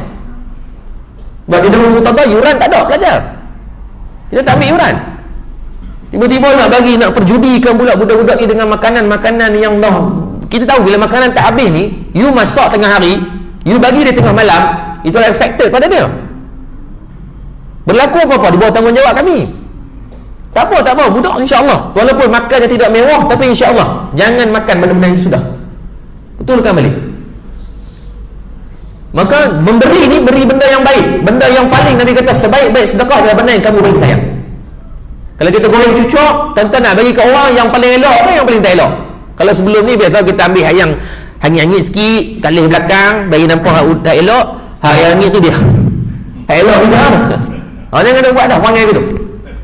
Masak-masak elok-elok tu, hangit dia suruh anak dia hantar kat jiran sebelah. Awak dia ingat jiran sebelah dia apa dia? Makan arang. Goreng cucuk tuan sampai hitam balik. Orang ingat kata telur masin. Dia abang kat anak dia ni. Ni mak dah bungkus dia, hampir hantar kat kalung sebelah. Anak tu kelipuk binatang binatang apa ni tadi goreng cucuk pisang apa jadi binatang lain. Hitam balik. Anak dia berketuk pintu jiran, "Pakcik, ni mak bagi cucuk." Jiran tu menunggu. Tu dia nak makan pun tak gemuk. Jiran buat apa? Dia suruh anak dia hantar jiran sebelah pula. 2 jam daripada tu, orang ketuk rumah dia balik. Ada orang bagi cucuk. Cucuk pusing sampai sampai balik rumah dia. Biar sedekah yang kita bagi, orang tengok rasa nilai. Kalau baju bagi, bukan baju yang lusuh, baju yang elok. Ni so kata misi bantuan dia bagi, ya Allah, saya pernah terlibat dalam misi bantuan dalam misi banjir tahun 2014 yang banjir teruk ni. 2014 ke 2012 lebih kurang. Tuan-tuan tahu dia bagi spender carik pun dia bagi, kurang ajar tu. Dengan spender tu getah pun tak ada otak getah, dia jadi merik. Ya Allah, kita tengok tu. Kalau yang ada getah boleh balut buah nangka. Gamuk-gamuk tak boleh nak guna kan, nampak pakai gitu sangat. Ini sampai tak ada fungsi datang tu. Menengok saat nak tuk. Kan biasanya kita ni, kita asingkan. Kalau baju yang elok, dia duduk satu bahagian kan, yang lusuh sikit, mungkin baju perempuan apa semua, dia duduk kat sini. Hak tu tak ada kategori nak letak. Menengok kelipuk, nak pegang tak gamuk. Itu mau kurang-kurang dah 10 tahun tu pakai tu. Ada? So nak memberi, bagi benda yang terbaik. Bukan benda yang kita rasa dah tak boleh nak pakai, baru kita nak bagi kepada orang. Bukan kata salah, boleh tak masalah, tapi jangan letakkan, jangan dididik hati dengan macam tu. Jangan dididik hati dengan macam tu. Kalau boleh nak memberi, kita tengok, oh tak apa, bagi yang terbaik. Nabi SAW datang seorang sahabat, Nabi pernah dapat satu jubah yang baru, jubah yang elok. Seorang sahabat main puju Nabi, wahai Rasulullah, jubah kamu cantik. Nabi buat apa? Nabi buka terus bagi kat dia. Orang beringkat macam tu. Kita tak ada lah mungkin makar macam tu. Kan jenuh babi duk pergi jumpa orang hari babi cantik bagi kau orang semua. Tak. Tetapi biar dalam bab memberi benda yang ada nilai yang besar. Nilai yang besar tu bukan pada orang yang menerima, pada kita terlebih dahulu. Sebab kalau nilai yang besar orang nampak pada angka, contohnya bagi 100, orang yang ada 1 juta 100 tak besar. Tapi cuba orang yang ada 200, 100 besar tak? Besar. Dah dikira sebahagian daripada harta dia. Sebab tu nilai pada kita, bukan hanya semata-mata pada Lepas tu Nabi ketika datang orang perempuan tadi, dia bagi buah yang masam. Nabi tahu buah tu masam, Nabi ambil juga. Dan dia kata kat Nabi, wahai Rasulullah, aku nak kamu makan sekarang. Waktu nak test tu Nabi SAW tu ni, Nabi tak mau. Sebab Nabi tahu kalau Nabi Ahmad kata buah ni masam, sahabat ni Sayyidina Umar ni cegih. Bukan 3 line tu kan, 7 line ni. Kita 3 line tu rasa macam ganas dah, 7 line sih. Sayyidina Umar ni bunuh orang tu biasa. Buah penampak Jepun pun mati orang. Kita ada orang kata samsing sangat, bukan bunuh orang pun. Tengok lipas kadang-kadang lari bercapa kita. Sayyidina Umar ni sejarah dia bunuh orang. Sofwan bin Umayyah sejarah dia menjadi panglima perang dengan Sayyidina Khalid Al-Walid dalam perang Uhud. Tapi bila dia pun Islam, Allahu Rabbi, ni duduk ni sahabat, Nabi duduk dengan sahabat-sahabat cengih-cengih ni. So Nabi tahu kalau Nabi ada kata buah ni masam, sahabat maki berdengung kawan tu lagi. Sebab nak sahabat dia sayang ke Nabi, sayang sungguh. Dia pun tak sudi pun melihat Nabi disakiti. Bukan hanya pada fizikal, termasuk daripada mulut ataupun benda-benda ujian yang macam tu. Sayang dia peringkat macam tu. Maka Nabi SAW bila tengok sahabat macam tu, Nabi ni memaksa diri dia makan buah yang masam tadi. Sehingga kan dari riwayat mengatakan ketika Nabi makan buah yang masam tu, Nabi tak mau bagi sahabat ni tahu kata benda tu masam. Nabi jaga mimik muka. Bila kita makan benda masam, unconscious mind dari segi kita ni tak sedar, dia akan jadi apa? Reaksi muka kita tedut. Jarang orang makan masam gelak tu tuan-tuan, picak yang kencing lah tuan. Tak pil kuda ketum kan. So Nabi ni abang kata pulun nak jaga ni, kita makan benda masam ni, mata kelipuk ni jadi nak pejam tak pejam, batu kedut tak kedut.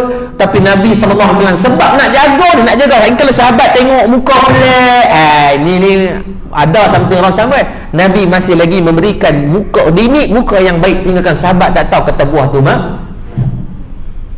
makan satu ulas sampai habis ulas Nabi habis. Maka sahabat merasa pelik. Sebab apa pelik? Sebab tidak pernah mereka mengenali Nabi akan menghabiskan makanan tanpa dikongsi.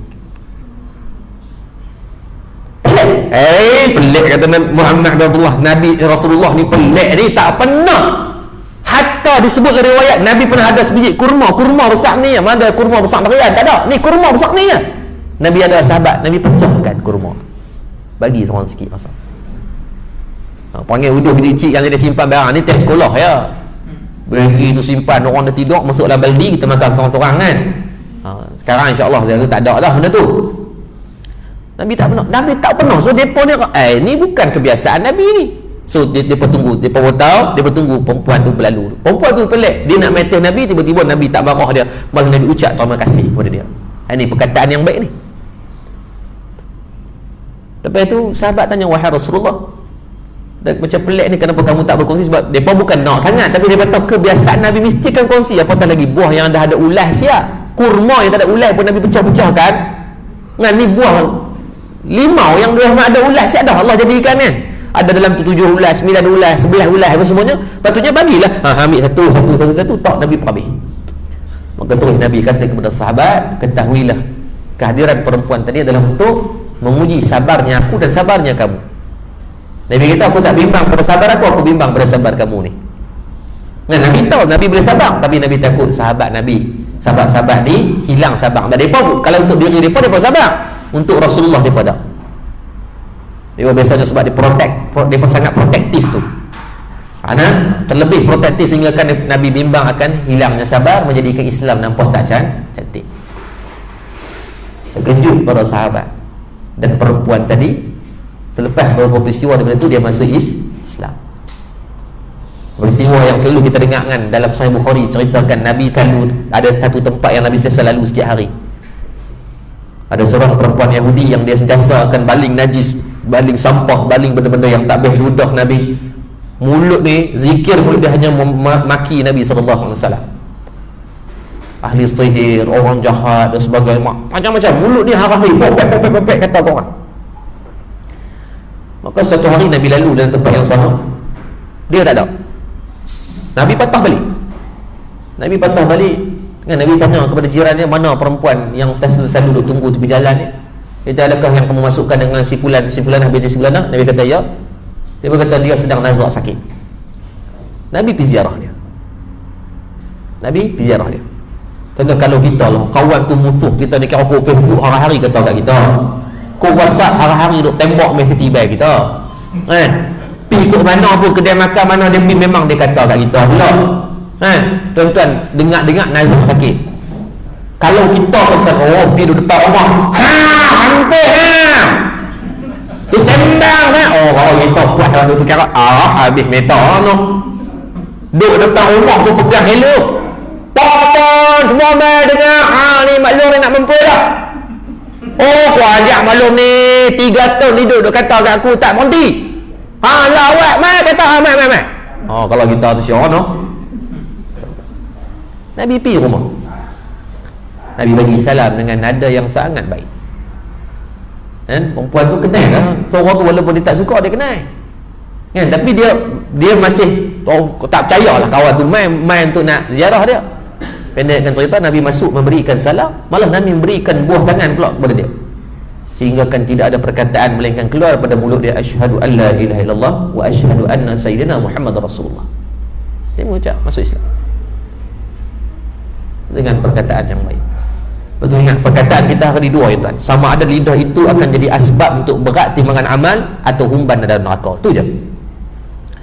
Perkataan itu bisa kan. Sebab tu Nabi sebut di antara dua tak bertulang tapi banyak umat aku dihumban dalam neraka. Yang pertama kemaluan tak ada tulang. Lelaki ke perempuan tak ada tulang. Yang kedua lidah tak bertulang tetapi cukup menyakitkan. Seorang sahabat saya ni di JPJ Pulau Pinang, saya duk mengajar kuliah bulanan JPJ Pulau Pinang. Dia kata, ustaz, itu anak dia baru habis UPSR. So anak dia ni memang result tak berapa nak elok lebih tahu. Dia dah lama, berapa tahun dah anak dia dapat result tak berapa nak elok sangat. 3-4 tahun lepas. Waktu dia cerita tu benda tu dah berlalu 2-3 tahun. Dia kata, ustaz, anak dia result tak berapa elok sangat. Tapi dia kata dia tak menyesal sebab dia tahu anak dia ni walaupun result UPSR akademiknya tidaklah terlalu cemerlang, tetapi dari segi akhlak anak dia semayang tak tinggal.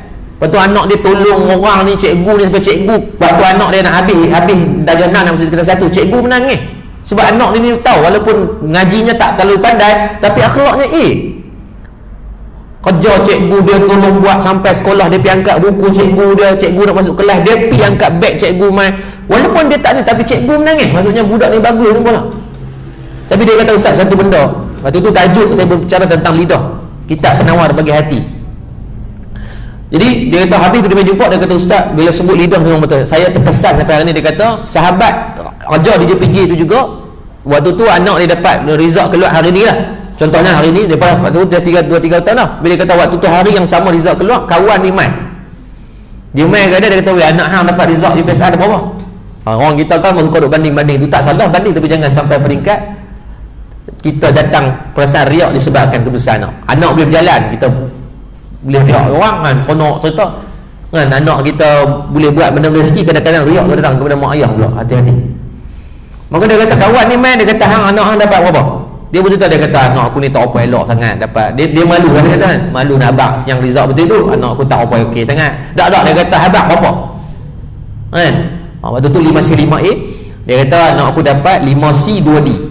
Dia kata kawan tu disebut perkataan 3 patah perkataannya, dia kata bodoh macam hang, bodoh macam hang, 3 patah perkataan, bodoh macam hang, betul belah. Dia kata ustaz waktu dia sebut tu ustaz ni hasad zat tu dan tak hilang bertahun-tahun. Dia kata setiap kali saya jumpa kawan tu, dia sahabat saya, tapi perkataan tu membuatkan sakhaban fi aswaq, menyakitkan dia sampai terkesan bertahun-tahun. Dia kata saya dah cuba maafkan Ustaz tapi tak lepi. Walaupun masih berkawan, masih tepuk aku, masih berkawan, pergi makan, pergi khusus sekali, tapi hak tu tak boleh hilang. Sebab tu ingat, perkataan kita, apa yang kita cakap, kita akan lupa. Tetapi kalaulah kesan yang tak baik masuk ke dalam hati orang, dia tak akan lupa. Tu Nabi kata orang yang akan muflis di akhirat kelak adalah orang-orang yang tidak mentakbir lidah dengan keadaan yang baik. Di Masjid Sungai Ara sama, dia kata Ustaz saya kahwin 13 tahun tak ada anak. Kawan ofis dia duduk melawak main dalam kawan-kawan ofis, dia kata hang ni dia kata menikah 13 tahun tak boleh beli anak lagi. Dia kata tak kuat, dia kata buat tu. Dia kata Ustaz saya malu Ustaz, kami dah buat test dah, buat cucuk hormon segala macam, nenek habis macam-macam puluh ribu, tapi doktor sendiri sahkan dua-dua elok sihat, cuma tak ada rezeki. Doktor sahkan tak ada rezeki, macam-macam buat dah. Dia kata kawan tu dia baru kahwin 2 tahun, dia dapat anak, dia seronok lah. Tapi seronok tu merendahkan orang. Hati-hati. Dia kata sejak benda tu saya belah dah 13-14 tahun ni saya tak boleh belah, tengok muka kawan tu tak boleh belah, dia kata. Tapi dengan izin Allah, daripada kes yang berlaku tu, dia dikurniakan 2 orang anak. Sekarang waktu dia cerita saya di Sungai Ara tu, dia dah ada anak dia umur 18 dengan 19 tahun, laki dengan perempuan sepasang. Tapi dia kata Ustaz, satu pengajaran kepada kawan yang mulut tak baik tadi. Dia kata dah lah dapat anak seorang ke, anak tunggal, dan anak dia meninggal di balik pulau, accident, dan sekarang jadi meroyan dia, laki bini kena berhenti kerja. Sebab dia jadi macam tu seorang jadi macam anak emas lah, anak yang penuh pengharapan diletakkan, meninggal kemalangan dan habis. Laki bini jadi macam tak dia mungkin dia panggil high depression yang agak teruk, membuatkan dia tak boleh menjalani kehidupan dia tak boleh terima kenyataan tu. Tu hati-hati. Sebab tu contoh macam ni tuan, perkataan mulut kita ni kalau kita check dulu, pasal nak waktu kita kecil-kecil, saya kecil-kecil dulu, kami 9 adik, semua kami duduk rumah hafiz. So tahun 90-an cabaran kepada orang yang mengajar agama ni agak ni sikit. Macam biasanya yang pergi masuk pondok tahfiz ni biasanya yang rambut tak empuk, hak mengaji ada masalah, biasanya macam tu dulu. Jadi memang ayah saya daripada kakak saya yang sulung sampai adik yang paling bongsu semua duduk di sekolah tahfiz ni. So waktu tu bukan kata orang luar, ahli keluarga yang pelekeh ayah saya imam masjid Abdul Rahman dalam pekan tu tahun 90-an. So orang bertikai, orang kata dipanggil ayah saya anak hang semua ngapal Quran, hak yang laki tak apa jadi tok imam, hak perempuan takkan jadi tok Bilal. Tu perkataan tu saya ingat hari ni, bukan orang lain mau makan lima adik saya macam depa kata anak hang ni confirm universiti tak boleh masuk. Depa sebut benda macam tu. Saya ya Allah, tapi dengan izin Allah aturkan yang bercakap anak semua tak boleh, bukan dia sama macam anak dia yang ini macam ada masalah dadah, ada masalah-masalah yang kita tak minta, tetapi jangan memperlekehkan orang. Dengan izin Allah yang dia doa anak dia kata kami 9 adik seorang takkan masuk universiti, 9 sekarang masuk universiti. Sekarang adik saya yang bongsu duduk USAS, kakak saya sulung sekarang Jacob di sekolah kebangsaan Mabuk. Dia kat lembah Bujang tu kan, sekolah tu. Yang kedua ada sekolah elit di Al-Ustaz. Ketiga almarhum Ustaz Murtada, dulu dia UIA dulu. Lepas tu abang saya daripada UUM, lepas tu dia sambung ke Unisham. Saya UPNM, adik saya Nobeli Unisham, adik seterusnya daripada Uniza. Lepas tu Mesir 2 orang, dan yang terakhir duduk di USAS. Dan kami bukan pandai, terutama 9 adik bukan result gila-gila pandai, tetapi sebab mungkin doa tu lah. Sebab ingat macam ni, doa yang baik kita kepada orang 100 kali Allah bagi kebaikan tu kepada kita. Tetapi doa buruk kita kepada orang, maka apa yang kita doa tu mai ke kita balik. Lepas tu check balik, orang suka dulu duk kata kat anak orang. Ada orang dulu anak hang ni tadi, okey tengok anak dia kat mana sekarang. Sebab saya yakin tuan-tuan semua ada sejarah masing-masing kan. Check balik. Ni tambah orang politik lagi ya. Pi mana pun ada aja pandangan-pandangan sini. Okey, cek balik hak yang tu tiba kita lama-lama dia di mana sekarang.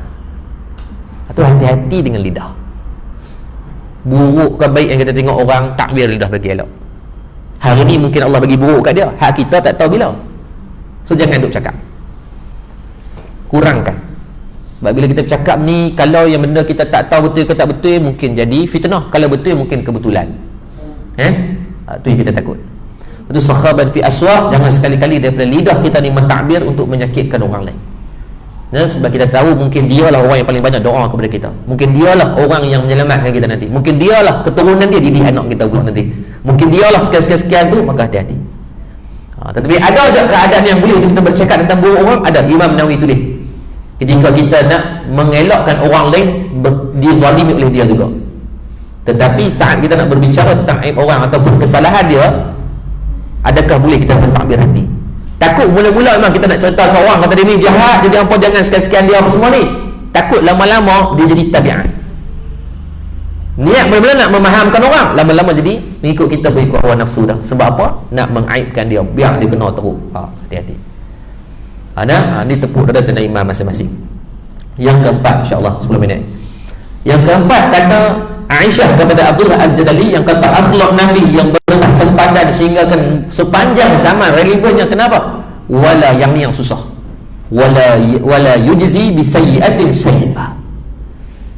Nabi sekali-kali tidak akan membalas kejahatan dengan kejahatan. Apa yang orang tak buat kat Nabi?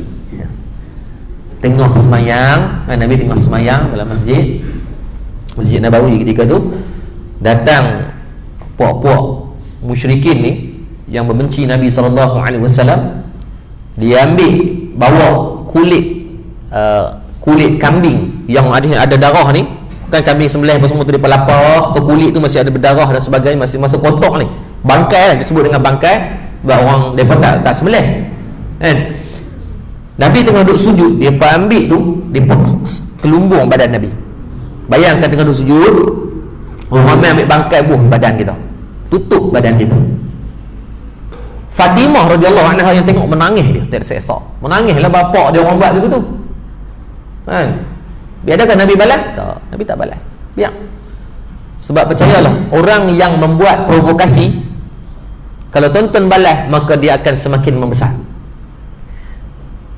Sebab tu orang yang suka membuli ni, kalau tuan-tuan tidak balas, maka dia akan menghentikan tabiat buli dia. Betul, orang duk bicara macam mana nak, ni nak berhadapan dengan apa? Cyberbully kan. Sekarang ni cyberbully yang teruk. Lepas tu baru ni ada seorang bunuh diri kan di Sabah ke Sarawak, yang bunuh diri sebabkan kena cyberbully kan. Umur baru 15 tahun, 13-14 tahun ni, sebabkan cyberbully. Melalui body shaming apa semua, diperkompilkan menggunakan cyberbully ni, habis. Di depres yang agak teruk. Ada satu kes hari tu yang dipendang, yang budak tu dia maki polis kan, dia kena tangkap. Tu kena cyberbully teruk tu, orang body shaming dia kau-kau punya kan, sampai dia sampai tak mau keluar rumah, sampai dia buat silap kan, tapi dia muda, baru umur 15 tahun 16 tahun. Memanglah emosi dia dengan media sosial, dia update status yang membuatkan dia kena tangkap, dibawa ke mahkamah, diputuskan bersalah, dia pun mengaku bersalah dah. It's enough lah. Bagilah dia ruang macam mana Allah memberikan ruang kita untuk berubah. Kenapa you nak keep blaming dia, untuk you nak keep konsisten serang dia kan, membuatkan dia hari ni sampai dia sampai tak berani, dia aktif semua media sosial. Kau tahu, bayangkan dia membesar macam mana ni agak. Dia membesar dalam depression tu cyberbully cukup bahaya. Sebab tu cyberbully ni, bila dia buat, tuan-tuan sambut, dia akan semakin meribak. Tak apa, dia buat tak payah layan. Kalau saya nak Imam Hasan Al-Basri, kalau orang kata kat dia, tahu dia buat apa? Dia akan hantar hadiah. Kau nak amalkan boleh lah. Dengar orang kecam kita, hantar dia. Wabi hantar dia. Dengar, dia kata kat kita, hantar dia. Hantar buah. Dia pula pelik. Haram orang tua ni. Aku kata kat dia. Dia lah hantar hadiah. Orang kena balas balik. Kalau secara logiknya itu kan. Tapi tak. Bila ditanya kenapa bagi hadiah? Dia kata mau tak bagi hadiah. Sebab dia dah membuatkan kita dapat pahala percuma. Dia cakap tu kalau betul ke salah ke, tak dapat pahala pada dia. Kecuali kita yang membuka fitnah tersebut, berlari bogel tengah jalan, orang kata dapat pahala, tu bengong nama dia. Kita tak buka ruang fitnah tu, dia yang bercakap, dia yang duk seronok, duk hobet dan sebagainya, maka Imam Hasan Basri kata bagi hadiah kat dia. Sebab bila api dibalas dengan api, maka dia akan semakin marah. Itu adalah hukum alam dia. So, cyberbully ni dia seronok bila orang sambut. Orang sambut tu dia seronok. Sebab tu cabaran kepada orang yang mula nak berhijrah adalah cyberbully. Tengok Nelofa pakai niqab, orang bubuh dia kau-kau punya.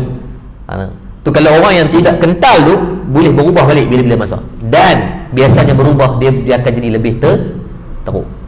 Ni yang berlaku. Ni fakta. Sebab tu Oki Setiana Dewi kan, dia baru habiskan PhD dia 2 minggu yang lepas kot, saya silap. Ni dia kata Beauty with Brain ni. Oki Setiana yang berlaku Ana Altofunisa tu. Ya, ayat cinta kan. Dia baru habis PhD, saya tengok tajuk penulisan dia sangat baik. Dia kata cabaran untuk artis-artis berhijrah. Boleh baca, tengok dia punya penulisan kan. Cabaran dia banyak tuan. Sebab tu dia either dia berubah menjadi baik ataupun dia berubah menjadi baik dan dia kembali menjadi lebih jahat. Dan dia ada satu penyakit. Saya minta maaf, ni contoh mudah-mudahan Allah bagi kebaikan lah. Ada salah satu influencer di Malaysia, dia ada puluhan, dia ada jutaan, dia ni adalah jutawan, rumah antara yang terbesar di Malaysia. Saya sebut nama pun tuan-tuan mungkin tahu siapa dia. Allah bagi taufik hidayah pada dia. Saya jumpa dengan staff dia. Dia tahu ustaz, kawan ni dia ada penyakit yang dia bangun pagi dia perlukan orang kecam dia. Dia mula-mula dia tertekan dengan orang kecam, tetapi lama-lama dia jadi nikmat. Dia sebut, doktor tu sebut nama dia ada istilah nama dia pain absorb, ada satu benda lah, pain disorder ke apa, dia sebut benda ni, penyakit ni dia jadi bila terlalu banyak kecaman membuatkan dia jadi norma baru pada dia dan dia convert kepada keseronokan. Itu sampai peringkat yang tu. Ni mental, sakit mental lah antara ikut kan. Dia mula-mula orang duk kecam ni dia macam tertekan, dia depres. Tetapi depres itu didivert kepada nikmat. So dia kata, ustaz kami ni staff ni berhenti dengan dia disebabkan dia macam tu lah. Isteri dia pergi buat umrah, dia buat keluar lagu yang buatkan orang meluak gila-gila ni. Pakai keksi pasal padahal isteri tu duk buat haji tu. Maka benda-benda tu membuatkan mereka pun jadi affected. Tapi tak boleh blur ni ustaz. Dia memang dia akan bangun pagi, dia kata okey, kita nak buat apa bagi orang kecam kita. Kita faham dia ni ahli perniagaan. Tetap pegang satu, orang perniagaan ataupun ahli politik ke mana-mana, bad marketing is still marketing, but it's not good marketing. Tolonglah dalam apa berniaga ke berpolitik ke, biar ada prinsip. Jangan buat benda yang menjadikan ruang fitnah. Jangan buat benda yang mendatangkan, it's not a good thing lah. Sebab rosoknya bukan pada kita, rosok juga pada orang, netizen, rakyat, orang di bawah kita, peniaga-peniaga.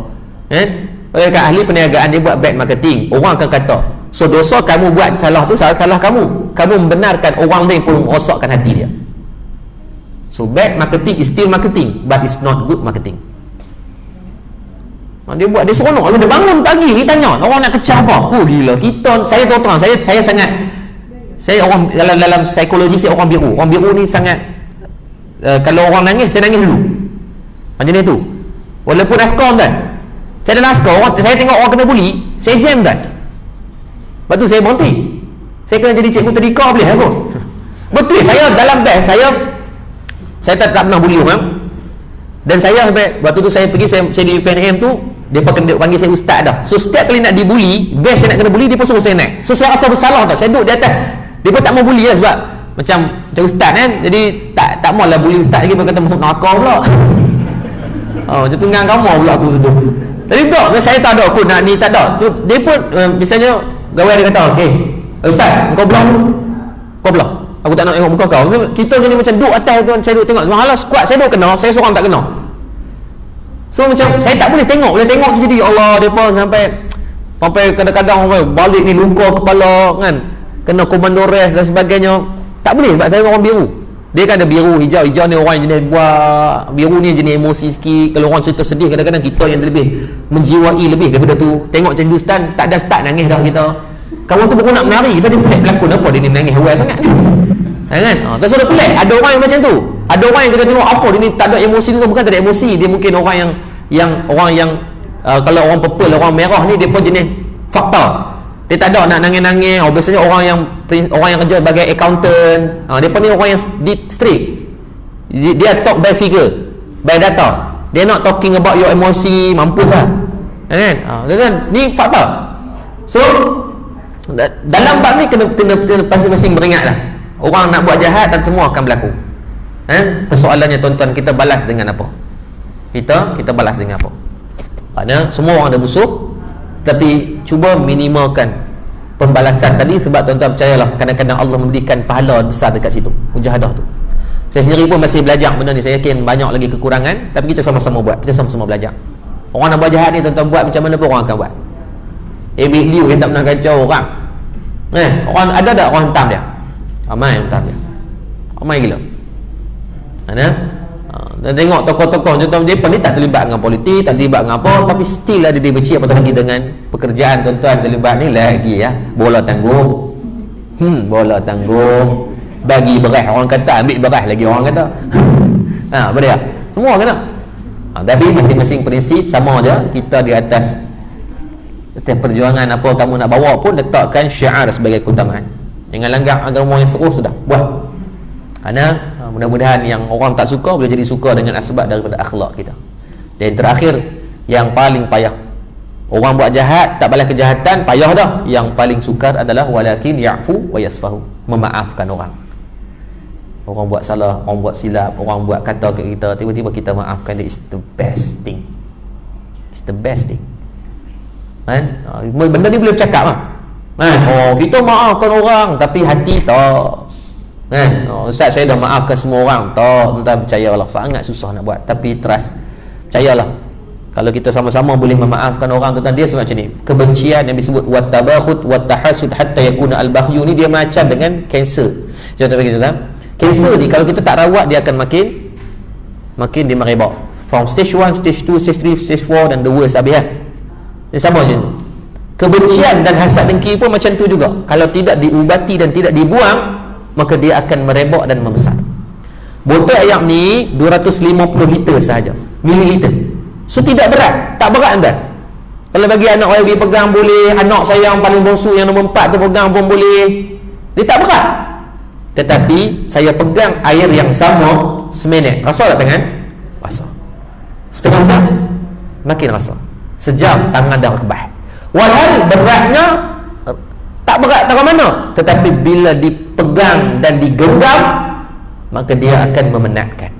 Sama dengan hasad dengki, sama macam benci. Ada orang dia kata tak apa Ustaz, biarlah benda ni akan diubati sendiri. Tak. Kalau kita tidak force diri untuk memaafkan orang, kalau tidak paksa diri untuk ikhlas memberikan kemaafan kepada dia, menyelesaikan permasalahan, percayalah, kita akan tanggung benda itu seumur hidup kita. Dan kita lebih bimbang, kita tak sabar untuk menepuk tangan ketika dia jatuh. Yang tu hati-hati. Itu tanda hati kita rosak nanti. Tak apalah, tuan-tuan pegang macam ni lah. Kita dalam hidup, kita banyak ni benda tak baik kita mungkin dah pernah buat. Mata kita tengok benda haram, telinga kita dengar perkataan yang haram, mulut kita bercakap benda yang haram, perut kita dimasukkan dengan makanan yang haram, kaki dan tangan pernah sampai di tempat yang haram. Kat mana kebaikan kita nak buat adalah dengan cara mungkin ni ya, maafkan orang. Besarkan hati untuk maafkan orang. It's the ultimate thing pada kemuliaan hati seseorang. Baginda Nabi SAW, kalau kita tengok Safwan bin Umayyah, seorang sahabat Nabi. Safwan bin Umayyah ni siapa dia? Yang pertama ketahui dulu, siapa dia Safwan bin Umayyah? Safwan bin Umayyah ini adalah anak Umayyah bin Khalaf. Tuan tahu tak Umayyah bin Khalaf ni siapa dia? Dia adalah tuan kepada Bilal bin Rabah. Yang duk derau Bilal bin Rabah bawa naik kuda berkeliling Mekah, ambil batu hentak 4 atas dada Bilal. Umayyah bin Khalaf ni di bahasa mudah dia adalah tokoh yang besar di dalam kalangan puak Quraisy di Mekah, yang sangat membenci Rasulullah ni. Kalau orang Kedah panggil habis meta. Dan Umayyah bin Khalaf, klimaknya dia ni mati dibunuh dalam perang Badar, menentang tentera Islam. Dia mati, dan dia mati bersama dengan abang dia di depan mata Safwan bin Umayyah. So tuan-tuan boleh bayang tak, dia dibentuk dengan perasaan dendam dan benci yang tersangat-sangat kepada Rasulullah disebabkan bapa dengan abang dia mati dalam perang Badar. Walaupun perang Badar itu dimulakan oleh puak musyrikin, puak dia sendiri, tapi tak kira waktu perang hang bunuh family aku, kira ni macam kita lah. Kalau kita duduk blok sini, kita akan musuh dengan blok sana. Blok sana dia akan rasa dia betul musuh kita, sama lah. So dia duduk pada blok yang perang Badar itu, blok pihak dia kalah sebelum berlakunya perang Khandaq. Sebelum berlakunya perang Uhud. Perang Uhud kan macam dia menang sikit. Masa waktu tu tekanan daripada puak Quraisy bergabung dengan Bani Quraidah dan beberapa yang lain, maka nak serang Islam, sebab Islam ada rekod 70 dalam perang Uhud tu mereka macam Islam macam kalah. So dia bergabung orang ramai, okey halau Muhammad daripada Madinah. Tapi tak berjalan perang Khandaq. Uhud dia menang. Ketika tu Safwan bin Umayyah memimpin dia. Khalid Al-Walid yang memimpin, 2 orang paling lima perang. Maka Safwan bin Umayyah ni dibentuk diri dia tu, motivasi diri dia untuk bermusuh dengan Nabi sangat tinggi sebab tengok dalam ultimate perjuangan adalah pertumpahan darah. Mati adalah ultimate kepada mana-mana jenis perjuangan. Sebab tu ingat di Syria berlakunya muzaharah yang teruk, demonstrasi yang sampai hari ini tak selesai, bermula daripada apa? Kes pembunuhan yang budak dibakar tu kan. Itu je 2012. Kita harapkan Malaysia mudah-mudahan Allah pelihara daripada berlaku benda macam tu. Sebab ancaman tu akan berlaku semua yang lain nanti. Jangan. Maka dia ni, dia tengok daripada tu dia dibesarkan dengan keadaan benci ni ke ahli mereka. Sebab tu Safwan bin Umayyah ni terkenal di antara orang yang paling kaya dan paling kedekut. Kedekut dia ni tuan-tuan tak boleh buat bincang. Melainkan ketika dia dengar nak pi bunuh Nabi, maka dia akan jadi manusia yang paling pemurah. Jadi macam Haji Bakhil, Cikgu Ramli buat cerita waktu dah. Haji Bakhil bila dua orang Cikgu Ramli dengan Cikgu Bos orang lagi nak pergi minta kutipan derma tu kan untuk anak yatim nak buat majlis, dia bagi berapa? RM1. Dia kata budak-budak tak boleh pegang duit banyak-banyak, deman kus-kus. Ladi mai abang Haji, ada orang nak minta derma, terus duduk dalam selimut ketak kan, minta main naik pegang, dia berkata tak pandai, demam kan. Labi ambil duit nak bagi RM1 je. Dia kata budak-budak tak boleh pegang duit banyak-banyak. Siapa yang dia bagi banyak? Cikgu bang, Cikgu Murni. Cikgu Murni mai, tonton dia bagi banyak bahasa mudah. Dia jadi major sponsorship untuk program tu. Sampai majlis tu buat ucapan khas untuk dia. Sebab apa macam tu? Sebab setiap manusia ada blind spot dia, ada titik lemah dia. Haji Bakhil Cikgu Murni. Safwan bin Umayyah mana blind spot dia? Nabi SAW. Walaupun terkenal dia sebagai Haji Bakhil zaman Rasulullah, kaya ya amat tapi kedekut baik, tetapi bila dengar saja nak bunuh Nabi, nak berperang dengan Islam, just tell the figure, any figure I will give. Sebab tu dalam perang Uhud, dia antara panglima perang. Khalid Al-Walid tak ada sejarah kalah dalam peperangan sebelum Islam dan selepas Islam. Dua orang ni dia rekrut orang yang paling power berperang, Khalid Al-Walid, dan dia juga panglima ketika tu. Harta dia yang paling banyak dalam perang Uhud menentang Islam. Lepas tu ada lagi dalam perang Khandaq, dia juga yang paling banyak menyumbang untuk peperangan Khandaq walaupun mereka tewas. Perang Khaybar, dia juga yang paling banyak, berlaku tahun 7 Hijrah, dia juga. Sehinggalah pada berlaku Fathul Makkah, pembukaan kota Makkah, dia lari ke Jeddah. Tetapi ketika tu Umar bin Wahab, sepupu dia yang pernah dia kirim pada awal hijrah untuk bunuh Nabi di Madinah, tetapi Umar bin Wahab masuk Islam. Kisah yang panjang pula. Umar bin Wahab nak pergi bunuh Nabi, berlaku kisah-kisah tertentu yang membuatkan dia jatuh hati kepada Nabi. Daripada misi nak pergi bunuh, jadi misi dia masuk Islam.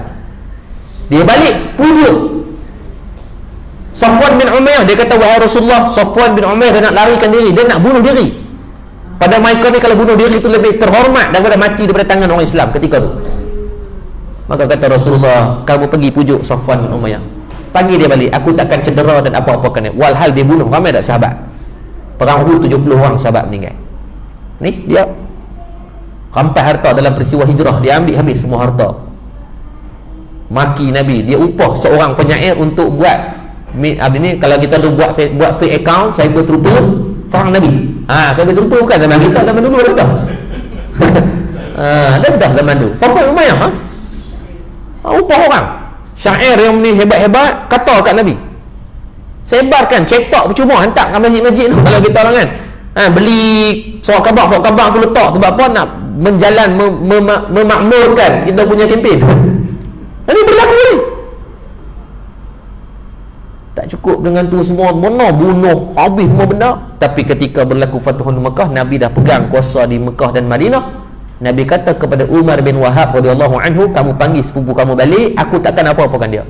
Tapi macam susah lah nak pergi macam tu je. Maka Nabi buka serban Nabi, bagi kepada Umar bin Wahab, ni adalah aku punya cakaran. Dia pergi pujuk Safwan bin Umayyah. Safwan bin Umayyah tu kata, akhlak Nabi ni, walaupun musuh tak suka dia, tetapi orang tahu dia ni orang yang takkan bohong. Sebab dalam peristiwa peletakan batu Hajarul Aswad, orang lantik Nabi sebagai, orang kata, sebagai hakim yang nak menentukan, bijaksana kan. Bayangkan kalau kita tak suka kawan tu, kita tak suka dia semua biasanya. Tapi musuh-musuh Islam ni tak suka kat Nabi, tapi mengakui Nabi ni orang yang tak pernah bohong. Sebab tu digelar dengan gelaran Al-Amin. Gelaran Al-Amin itu diberikan oleh orang-orang yang bukan Islam ni. Kita ni tuan-tuan bukan kata musuh, member pun tahu kita pergi bohong. Member bukan kata musuh, member kata dia tu sembang tu dengar sangat. Ni kan Rasulullah ni musuh tu percaya, mengakui bahawa Safwan namanya tadi apa dia ni benci gila habis meta ni, tapi bila dengar Nabi bagi jaminan, dia percaya. Dan Nabi pun tak mungkir ketika Safwan tengok sahabat yang dibawa oleh Umar bin Wahab, dia kata betul ni sahabat Nabi. Maksud dia terus balik duduk depan Nabi ni. Nabi ketika tu sebagai khalifah, Perdana Menteri ni, maksudnya undang-undang tu di tangan lah. Kalau kita entah dia bunuh dia beradik kita kot, rampas kita kot, hantar orang nak bunuh kita, kau ajak aku ingatkan hantar cyber trooper ya. Pergi kutuk kita tak cukup kutuk, main nak bunuh kita pula. Kurang-kurang kalau kita ambil salat lu bang sedap, okey memaafkan. Kalau kita lah putih dah dua ke jack tengah belakang kan, satu apa Nabi tak sentuh dia. Malah Nabi kata kepada dia, wahai Safwan bin Umayyah, walaupun kamu kekal dengan agama kamu, kamu kekal dengan agama kamu, tak ada masalah, tapi bernaung di bawah Islam ketika tu. Jangan buat kacau, jangan buat ni, sudah bermaafan. Ya'fu wa yasfahu, bermaafan. Wahai apa orang Mus'ab bin Umair syahid dalam medan Uhud dengan sebab mamat ni. Sayyidina Hamzah, pak saudara kandung ni, abang kepada ayah Rasulullah sendiri, wafat dalam medan tu Uhud. Kan para sahabat Abu Bakar As-Siddiq dipukul sampai dekat mati ketika mengisytiharkan Islam pada di Mekah dulu. Ni depan imamat ni, kepala ni. Takkan tak jentik sikit kot kalau kita ni kurang-kurang tutup lampu jet tengah belakang, siku dah 2-3 dah kan. Tak ada. Jentik pun tak. Allah. Kita orang kawan tu buat take kat kita. Kita ni ada undertaker seorang, Khabib belah kanan. Maksudnya kalau kita pukul memang confirm kita menang lah. Tapi Nabi tak buat. Kalau kita bubuh dulu kan, bagi puas sikit, abang minta maaf aku buat hang ni sebab aku geram kan tu. Tak boleh ni settle lah. Konon macam tu tak settle juga kadang-kadang. Kan? Maka Safwan bin Umayyah selepas berlaku daripada tu 4 bulan dia minta kepada Rasulullah. Kan? Nabi kata tak, kamu ambil lah berapa kamu nak masa. Dia minta 2 bulan, Nabi bagi 4 bulan kat dia untuk dia fikirkan. Tak paksa, fikirkan saja. Selepas tu pada tahun 8 Hijrah berlakunya perang Hunain. 8 Hijrah berlaku perang Hunain. Walaupun dia masih belum Islam, tetapi dia bagi pinjam 100 baju besi. Sebab dia kaya kepada perang tentara Islam ketika tu, dan Islam menang dalam perang Hunain. Ketika nak pembahagian khanimah, harta rampasan perang, maka Nabi bawa Safwan yang belum Islam ketika tu, bawa untuk pembahagian harta.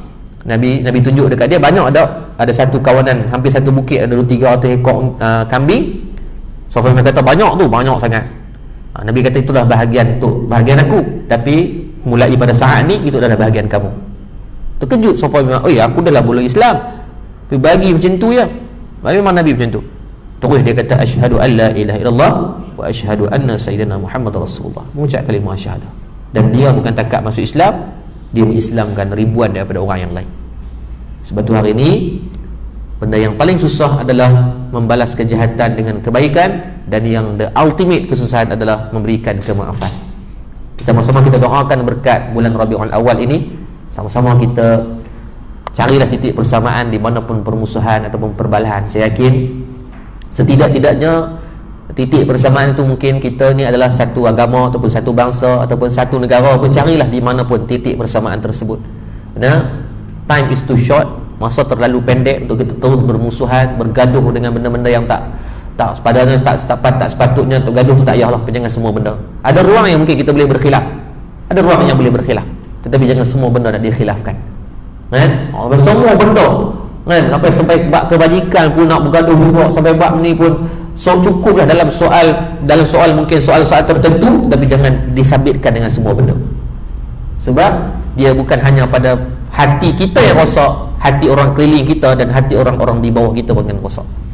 So mudah-mudahan Allah memberikan kebaikan untuk pertemuan kita yang baik daripada Allah Subhanahu wa taala atas kelemahan, atas kedaifan ilmu saya bercakap. Saya ucapkan terima kasih banyak kepada jabat Parlimen Merbuk di bawah sahabat dan mungkin dibahasakan dengan kakak lah, kakak sendiri daripada YB Nuri dan juga Cikgu Syukur. Subhanallah, mudah-mudahan Allah memberikan kebaikan dalam perjalanan gerak kerja untuk terus memberikan kebaikan dan manfaat kepada orang-orang di Parlimen Merbuk, dan mudah-mudahan benda itu sampai dengan penuh kebaikan juga insya-Allah, apatah lagi dalam fasa COVID-19 ni.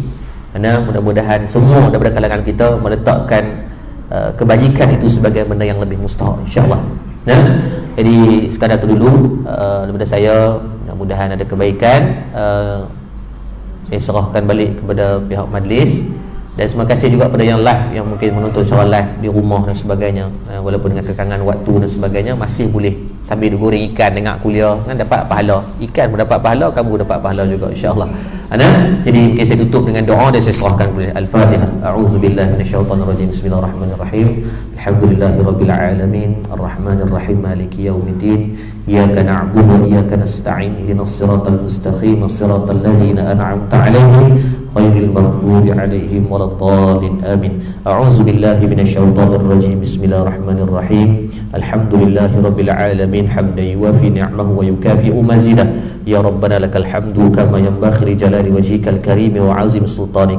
Ya Allah, Tuhan kami, ampunkan dosa-dosa kami ya Allah, dosa kedua ibu dan ayah kami, dosa guru-guru kami, dosa pemimpin-pemimpin kami, sama ada dalam keadaan kami sedar atau kami tak sedar ya Allah.